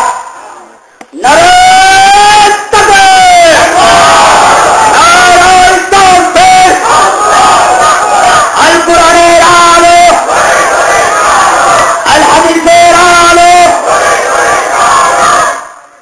বন্ধুগণ, আমি বলতেছিলাম আল্লাহর নবী হযরত জিবরাইলের কাছে উত্তর করলেন, জিবরাইল এই জায়গাটায় জান্নাতের সুঘ্রাণ আছে, কিন্তু দেখলে মনে হচ্ছে পৃথিবীর কোন জায়গা।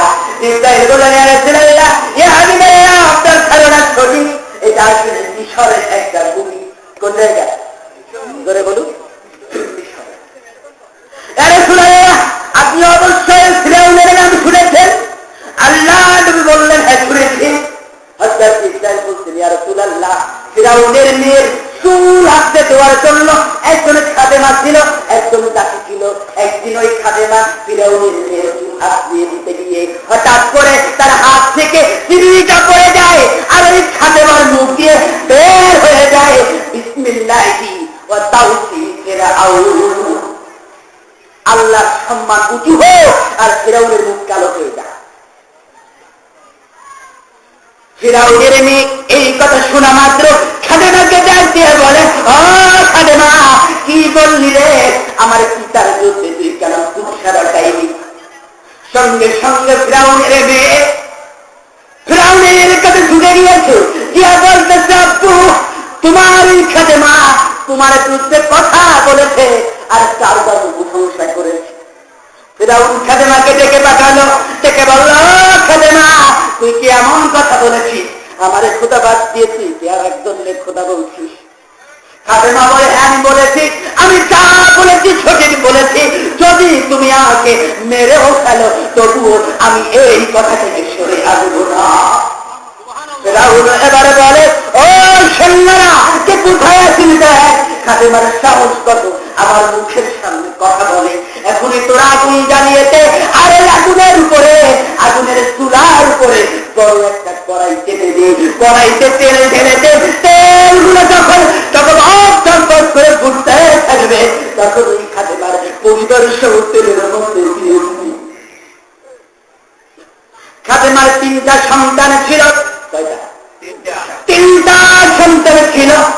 সর্বপ্রথম তেল যখন দরবর দরবর করে উঠছে, খাদেমার বড় সন্তানটাকে ওই ফুটন্ত তেলের মধ্যে ছেড়ে দেওয়া হলো।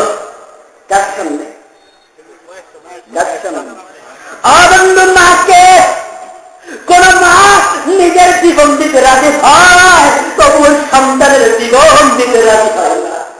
হসপিটালে যদি যান, ডাক্তার যদি বলে সিজারের পূর্বে, ডেলিভারির পূর্বে যে একজন বাঁচতে পারবে, হয় মা বাঁচতে পারে, সন্তান বাঁচবে।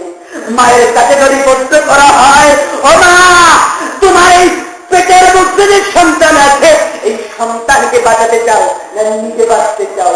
মার উত্তর হবে, আমি মরে যাই তাই ভালো, তবু আমার সন্তান মরে যায় তাই চাই না।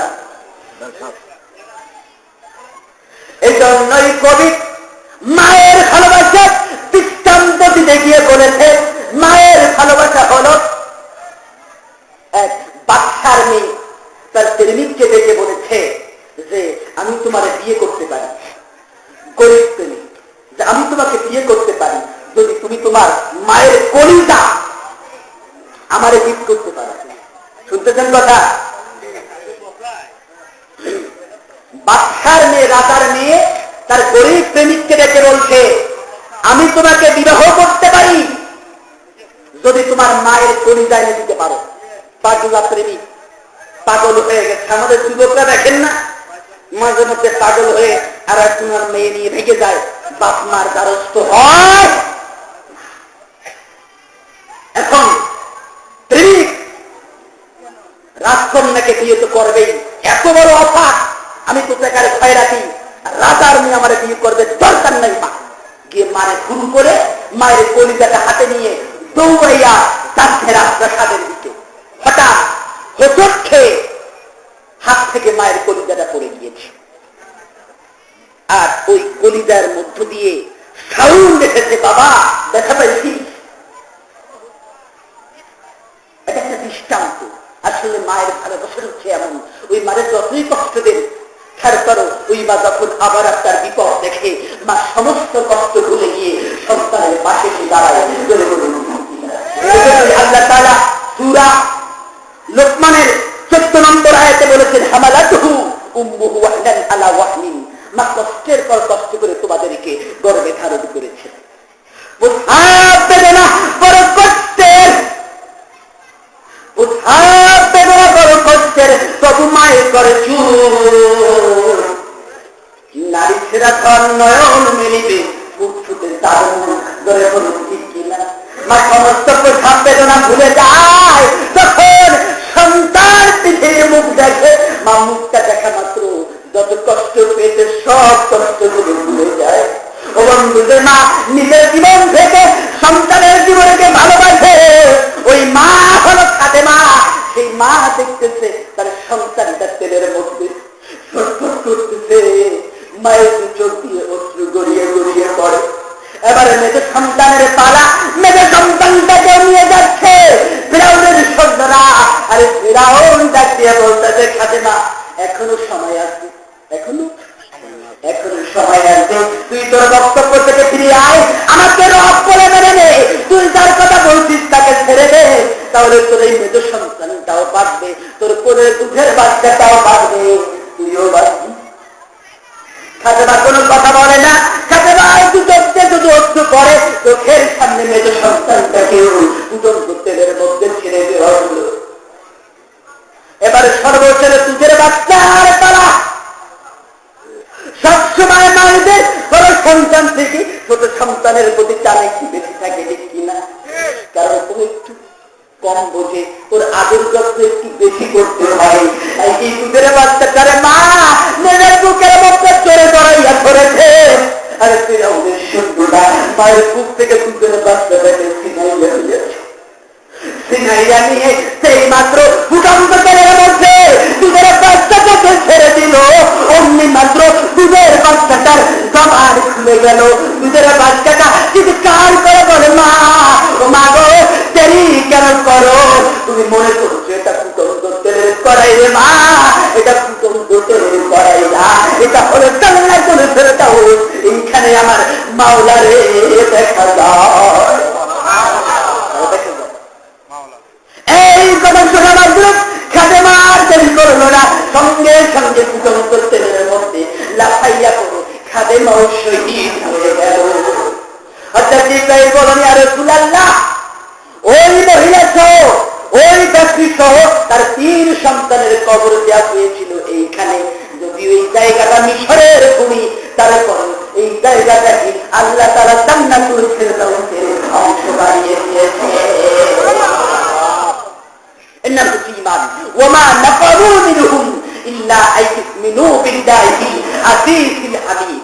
আল্লাহ তাআলা সূরা বুরুদের 8 নম্বর আয়াতে বলেছেন, তাদের এছাড়া কোনো দোষ ছিল না, তারা এক মহাপরাক্রমশালী আল্লাহর উপর ঈমান এনেছিল। তিনবার আলোচনা করতেছিলেন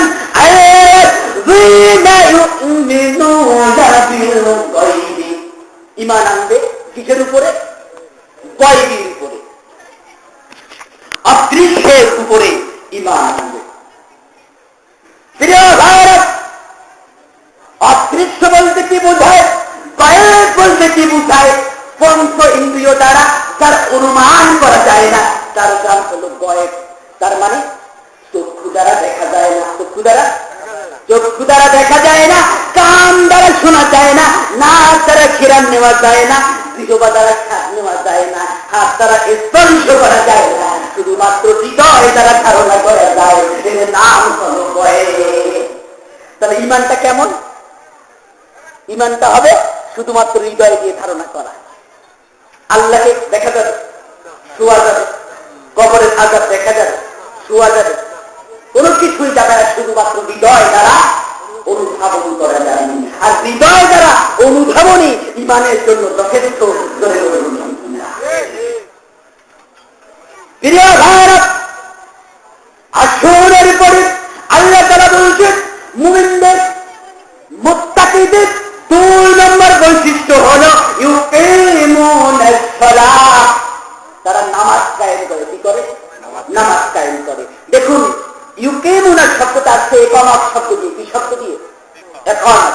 ইকামত শব্দের অর্থ হচ্ছে কোন বস্তুকে সোজা করা, কোন বস্তুকে সোজা করা, আগ্রহ চিত্তে আদায় করা। এটা হচ্ছে ইউকিমুনাস সালাত। তাফসীরে তাবারীর প্রথম খণ্ডের 241 নম্বর পৃষ্ঠায় হযরত আব্দুল্লাহ ইবনে আব্বাস রাদিয়াল্লাহু তাআলা আনহু বলেছেন, ইউকিমুনাস সালাত বলতে বোঝায় তারা ফরজ সালাত আদায় করে, রুকু, সিজদা, তেলাওয়াতে নম্রতা ও মনোযোগ সহকারে আদায় করে। আল্লাহ তাআলা এই ব্যাপারে সূরা মুমিনুনের 2 নম্বর আয়াতে বলে দিয়েছেন, 1-2 قد أفلح المؤمنون, মুমিনরা সফল কাম পেয়ে গিয়েছে। আল্লাযীনা হুম ফী সালাতিহিম খাশিউন, যারা তাদের নামাজে বিনয়ী। প্রিয় ভাইরা, ইবনে হাজিরের প্রথম খণ্ড 37 নম্বর পৃষ্ঠায় হযরত কাতাদা রাহমাতুল্লাহ আলাইহি বলেছেন, ইউকিমুনাস সালাত মানে হলো রুকু সিজদা ঠিকভাবে আদায় করা, যথাসময়ে নামাজ আদায় করা। আল্লাহ তাআলা এই ব্যাপারে সূরা নিসার 3 নম্বর আয়াতে ঘোষণা দিয়েছেন ইন্নাস সালাতা কানাত আলাল মুমিনিনা কিতাবাম মাওকুতা, নির্ধারিত সময় নামাজ পড়া আমি মুমিনদের জন্য ফরজ করে দিয়েছি। প্রিয় ভাইরা, এখন কথা হলো আমরা নামাজও পড়ি কিন্তু নামাজে একগ্রতা নাই, আছে একাগ্রতা নাই। জনপ্রতিনিধি বলতেন, জনপ্রতিনিধি চেয়ারম্যান প্রার্থী জানাজার নামাজে দাঁড়াইছে, জানাজাও করে ফেলাইছে, জানাজা পড়া শেষে এবার হাতের বিয়ে করতে থাক, জানাজা করলেন উঠু করলেন না বলে কষ্ট কি, যে নামাজের রুকু নেই সেটা নাই তাতে উঠু করা লাগে। বলতেন তো আমাদের সমাজের নেতাদের অবস্থা হচ্ছে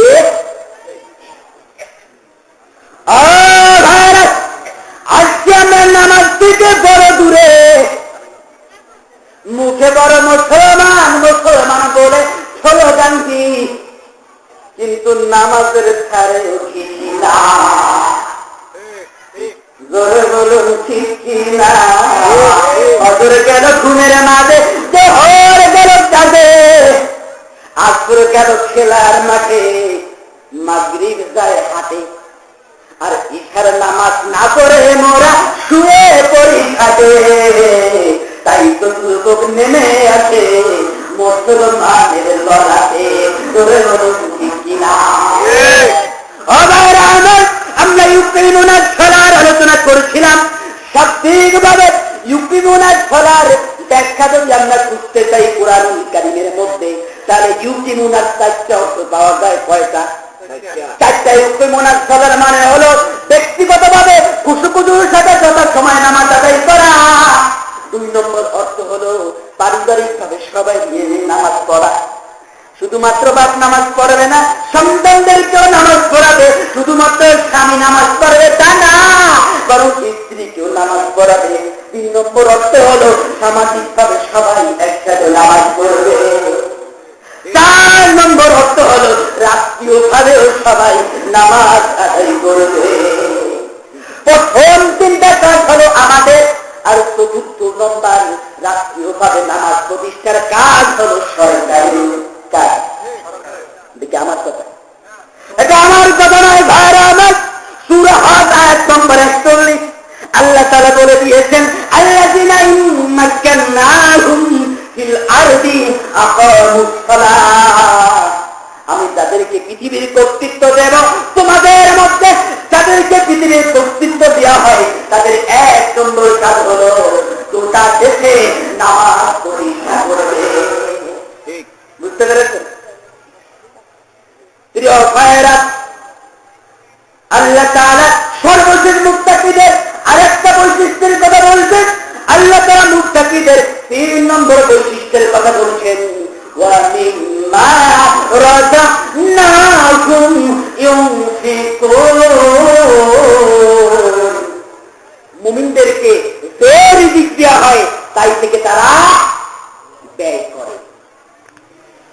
প্রিয় ভাইরা, তাফসীরে তাবারীর প্রথম খণ্ড 243 নম্বর পৃষ্ঠায় হযরত আব্দুল্লাহ ইবনে আব্বাস রাদিয়াল্লাহু তাআলা আনহু বলেন, আমিম্মা রাযাকনাহুম ইউনফিকুন, এর অর্থ হলো এই মুমিনদের বৈশিষ্ট্য হলো তাদের উপর যাকাত খরচ, তারা যাকাত আদায় করবে। কি করবে? যাকাত আদায় করবে। আল্লাহ তাআলা সূরা মুমিনের 4 নম্বর আয়াতে বলেছেন, ওয়াল্লাযীনা হুম লিযাকাতি ফাইলুন, মুমিনদের একটা বৈশিষ্ট্য হলো তারা যাকাতের ব্যাপারে অগ্রগামী হবে।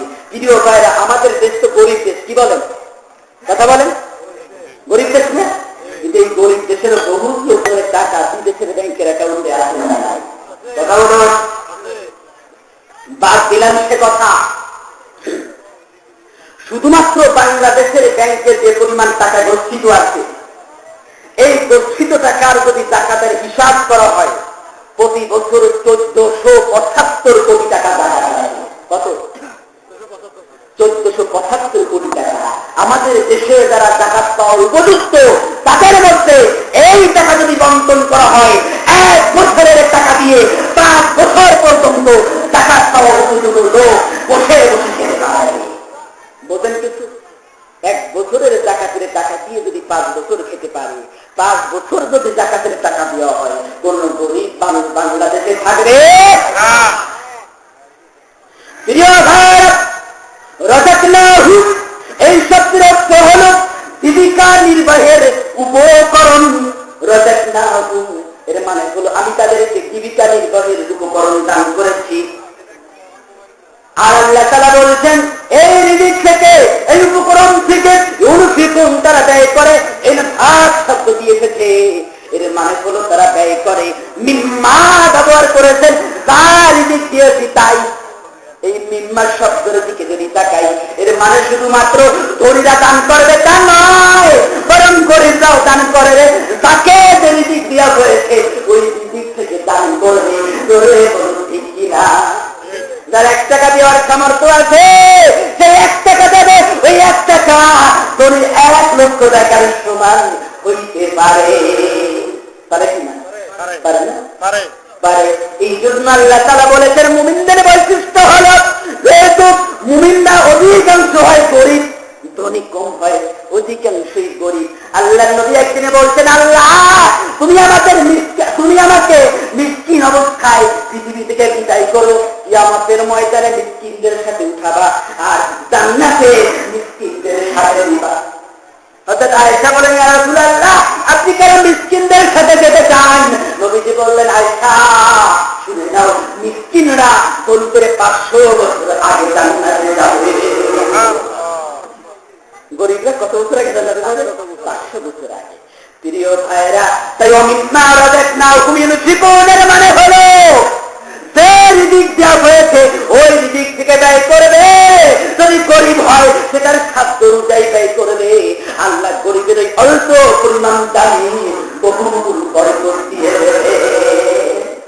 বোঝা গেছে নাকি? ও ভাইরা, 3 ব্যক্তির দোয়া কবুল হয় না। কয় ব্যক্তি? 3 ব্যক্তি। ধরে বলুন, 3 ব্যক্তির দোয়া কবুল হয় না।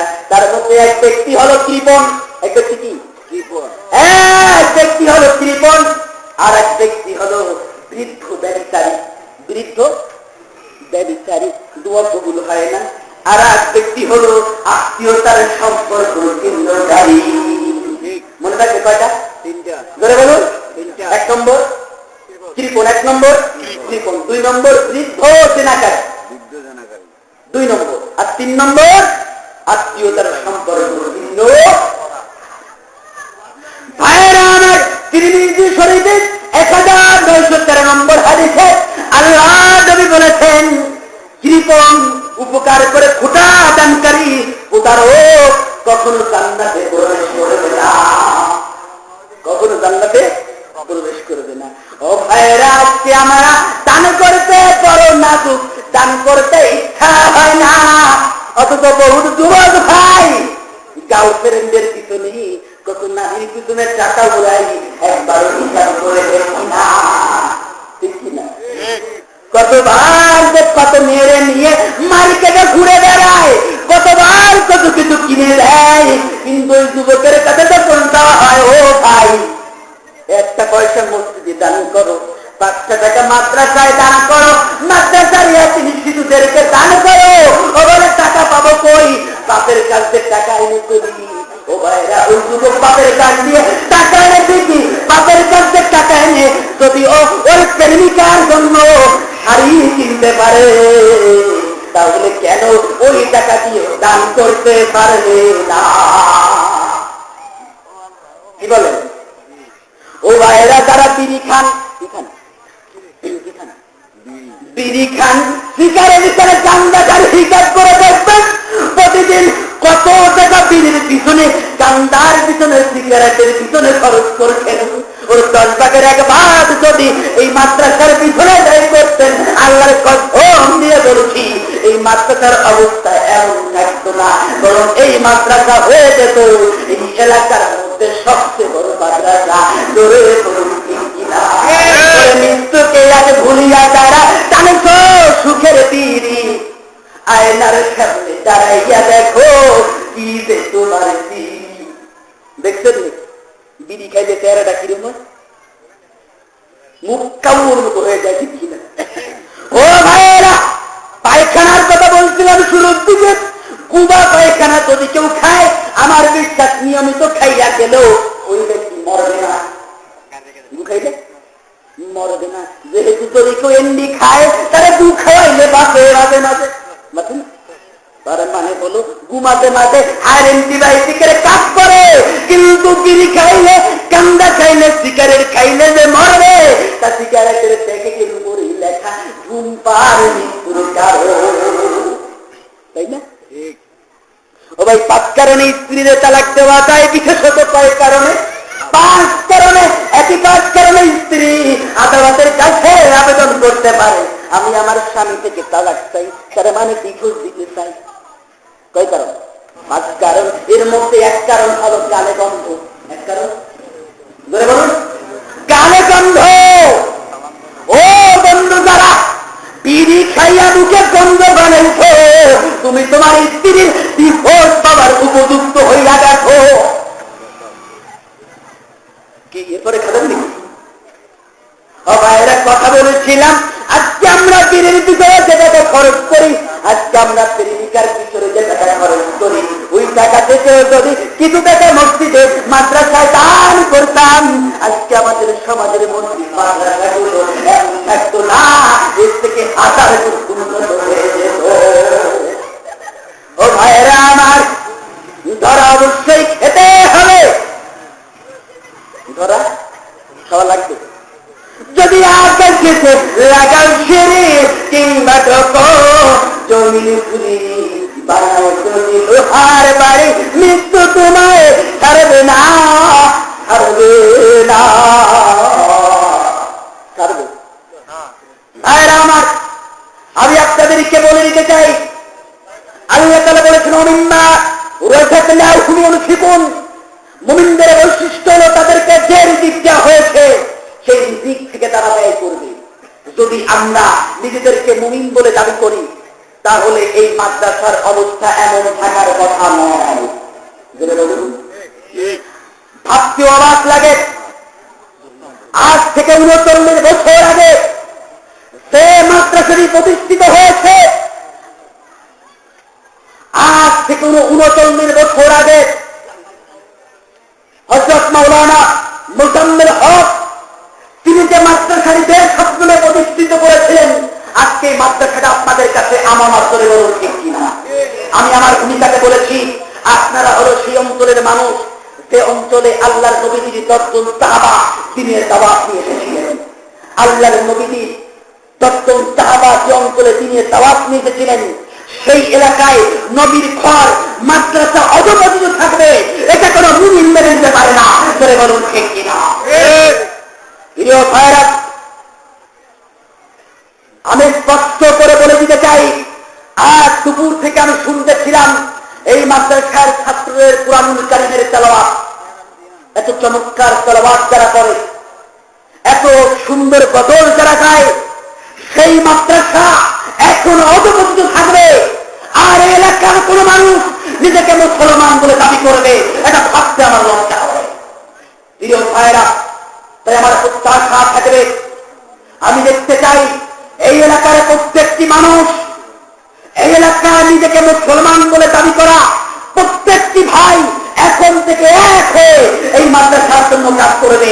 আপনারা কাজ করতে রাজি আছেন? আপনারা কাজ করতে রাজি আছেন? আর কিছু করে বলেন, কেন রাজি আছেন? আল্লাহুম্মা আমিন। প্রিয় ভাইরা, প্রিয় ভাইরা, আমি এমন কিছু লোক চাই এই মাদ্রাসার জন্য যারা নিঃস্বার্থ ভাবে, ক্ষমতার লোভে নয়, পদের লোভে নয়, নিঃস্বার্থ ভাবে। আমার সম্মানিত ভাই হেলাল উদ্দিন ভাই কমিটির সাথে নাই, তারপরও তিনি যে পরিশ্রম করেছেন, হেলাল ভাইয়ের মতো 10টা তরুণ যদি এই মাদ্রাসার ভিতরে সময় দেয়, আমার বিশ্বাস আগামী 1 বছর পরে এই মাদ্রাসার চিত্র পরিবর্তন হয়ে যাবে। ধরে বলুন ঠিক কি? আপনাদের মধ্যে যে হেলাল ভাইয়ের মতো তরুণ মানুষ একজনও নাই? কথা বলুন, একজনও নাই? আমার তরুণ ভাইরা, তরুণদের ইবাদত থেকে বেশি গুরুত্বপূর্ণ ইবাদত হতে পারে না। তরুণরা ইসলামের জন্য সব থেকে বেশি কাজ করেছে। তোমরা হযরত আলী উত্তর শরীফ এবং হাসান হুসাইন উত্তর শরীফ তোমরা খালিদ বিন ওয়ালিদের উত্তর শুনে আজকেও যদি তোমরা অন্যায় অসত্যের মোকাবেলায় ইংরেজদের সেই চক্রান্তের মোকাবেলায় আবারও সংঘবদ্ধ হয়ে এই এলাকায় শক্তিশালী ইসলামী বিদ্যাপীঠ করার স্বপ্ন দেখো, আমার বিশ্বাস এই প্রতিষ্ঠান চতুর্থ শ্রেণী পর্যন্ত নয়, বরং এই প্রতিষ্ঠান 2-1 বছরের মধ্যে দাওরায়ে হাদিস পর্যন্ত হয়ে যেতে পারে। জোরে বলো ঠিক না? আমি যতটুকু জানি মাদ্রাসার মুহতামিম হিসেবে যিনি দায়িত্ব পালন করছেন নিজ ইচ্ছায় কোন প্রকার বলতে গেলে কোন প্রকার হাদিয়া ছাড়া শুধুমাত্র অস্ত্র অঞ্চলে মাদ্রাসার আবাদ করার জন্য, নদীর ঘরের আবাদ করার জন্য কাজ করে যাচ্ছেন। তিনি সহ যে শিক্ষকরা, যে মুআল্লিম যারা এখানে কাজ করছেন প্রত্যেকে নিঃস্বার্থভাবে কাজ করছেন।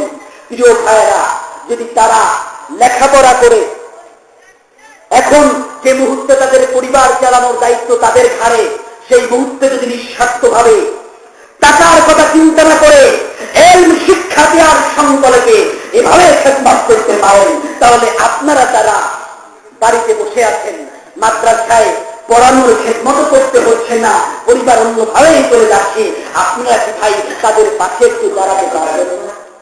ধরে বলুন, তাদের পাশে দাঁড়াতে পারবেন না? জানের পথে তাও এদের বন্ধু তোমার হাত, ও হাসরে পাইবে তুমি খোদার রহমত। খোদার রহমত পেতে চাই প্রিয় ভাইয়েরা, রহমত যদি পেতে চাই, ভুল ত্রুটি মার্জনা করে, ভুল বোঝাবুঝি দূর করে, নিঃস্বার্থভাবে নবীজির ঘর রক্ষার পানিতে আল্লাহ রসুলের সাহাবারা যে এলাকায় এসেছিলেন সেই তাদের স্মৃতি ধরে রাখতে এক হয়ে এই মাদ্রাসার জন্য কাজ করতে হবে। আর একবার সকলে তাদের জিজ্ঞাসা করি, আপনারা রাজি আছে? আমাদের বলুন রাজি আছে? আল্লাহ কবুল করুন, আল্লাহ কবুল করুন আপনাদের এই নিয়তকে। কিয়ামতের ময়দানে আল্লাহ তাআলা আযাবের ওসিলা বানিয়ে দেবেন। সকলে বলি আমিন। প্রিয় ভাইরা, ধরা কিন্তু খেতে হবে, মরতে কিন্তু সবারই হবে। এক ছেলে খুন করে ফেলেছিল। কি করেছিল? খুন করার পরে গেছে উকিলের কাছে। উকিল সাহেব বলতেছে, তুমি যা কাজ করছো তার শাস্তি মৃত্যুদণ্ড অথবা যাবজ্জীবন কারাদণ্ড। তবে হ্যাঁ, তুমি যদি আমাদের 50,000 টাকা দিতে পারো তাহলে আমি তোমাকে বাঁচিয়ে দিতে পারি। ছেলেটা চিন্তা করলো, 50,000 টাকা দিয়ে যদি ফাঁসি বা যাবজ্জীবন কারাদণ্ড থেকে বাঁচা যায় তাহলে কে না দেয়। ঠিক আছে, উকিল সাহেব উকিল সাহেব শিখিয়ে দিচ্ছেন, আদালতে তোমার যাই জিজ্ঞাসা করা হোক তুমি বলবা কি বলবো? ভাই আমার আদালতে জিজ্ঞাসা করা হলো, এই ছেলে তুমি কি ভুল করেছো? ছেলেটা বলতেছে গুহা। কাজটা কি তুমি বুঝে করেছো না না বুঝে করেছো? ছেলেটা বলতেছে গুহা। আরে তুমি কি পাগলের নাকি? ছেলেটা বলতেছে হুহা। এইবার জজ সাহেব বলে, আর এই দেখি আসলেই পাগল, পাগলামি করতে করতে খুন করে ফেলেছে, তারপরে বেকুসুর খাওয়া দিয়ে দিলাম। এবার উকিল সাহেব আইসে, কোন আমার টাকা দে? ছেলেটা কয় হুহা। আর কোনো উকিল কাছে আমি করবো না, ছেলেটা কয় হুহা। ও ভাইরা, দুনিয়ার এই জীবনে মুখ দিয়ে হুহা বলার মাধ্যমে ফাঁসির কাছে যাবজ্জীবন কারাদণ্ড কিংবা 50,000 টাকা দিয়ে বাজারে যেতে পারে। কিন্তু আমার আল্লাহ সূরা ইয়াসিনের 65 নম্বর আয়াতে ঘোষণা দিয়েছেন, আল ইয়াউমা নাহতিমু আলা আফওয়াহিহিম ওয়া তুকাল্লিমুনা আইদিহিম ওয়া তাশহাদু আরজুলুহুম বিমা কানু ইয়াকসিবুন।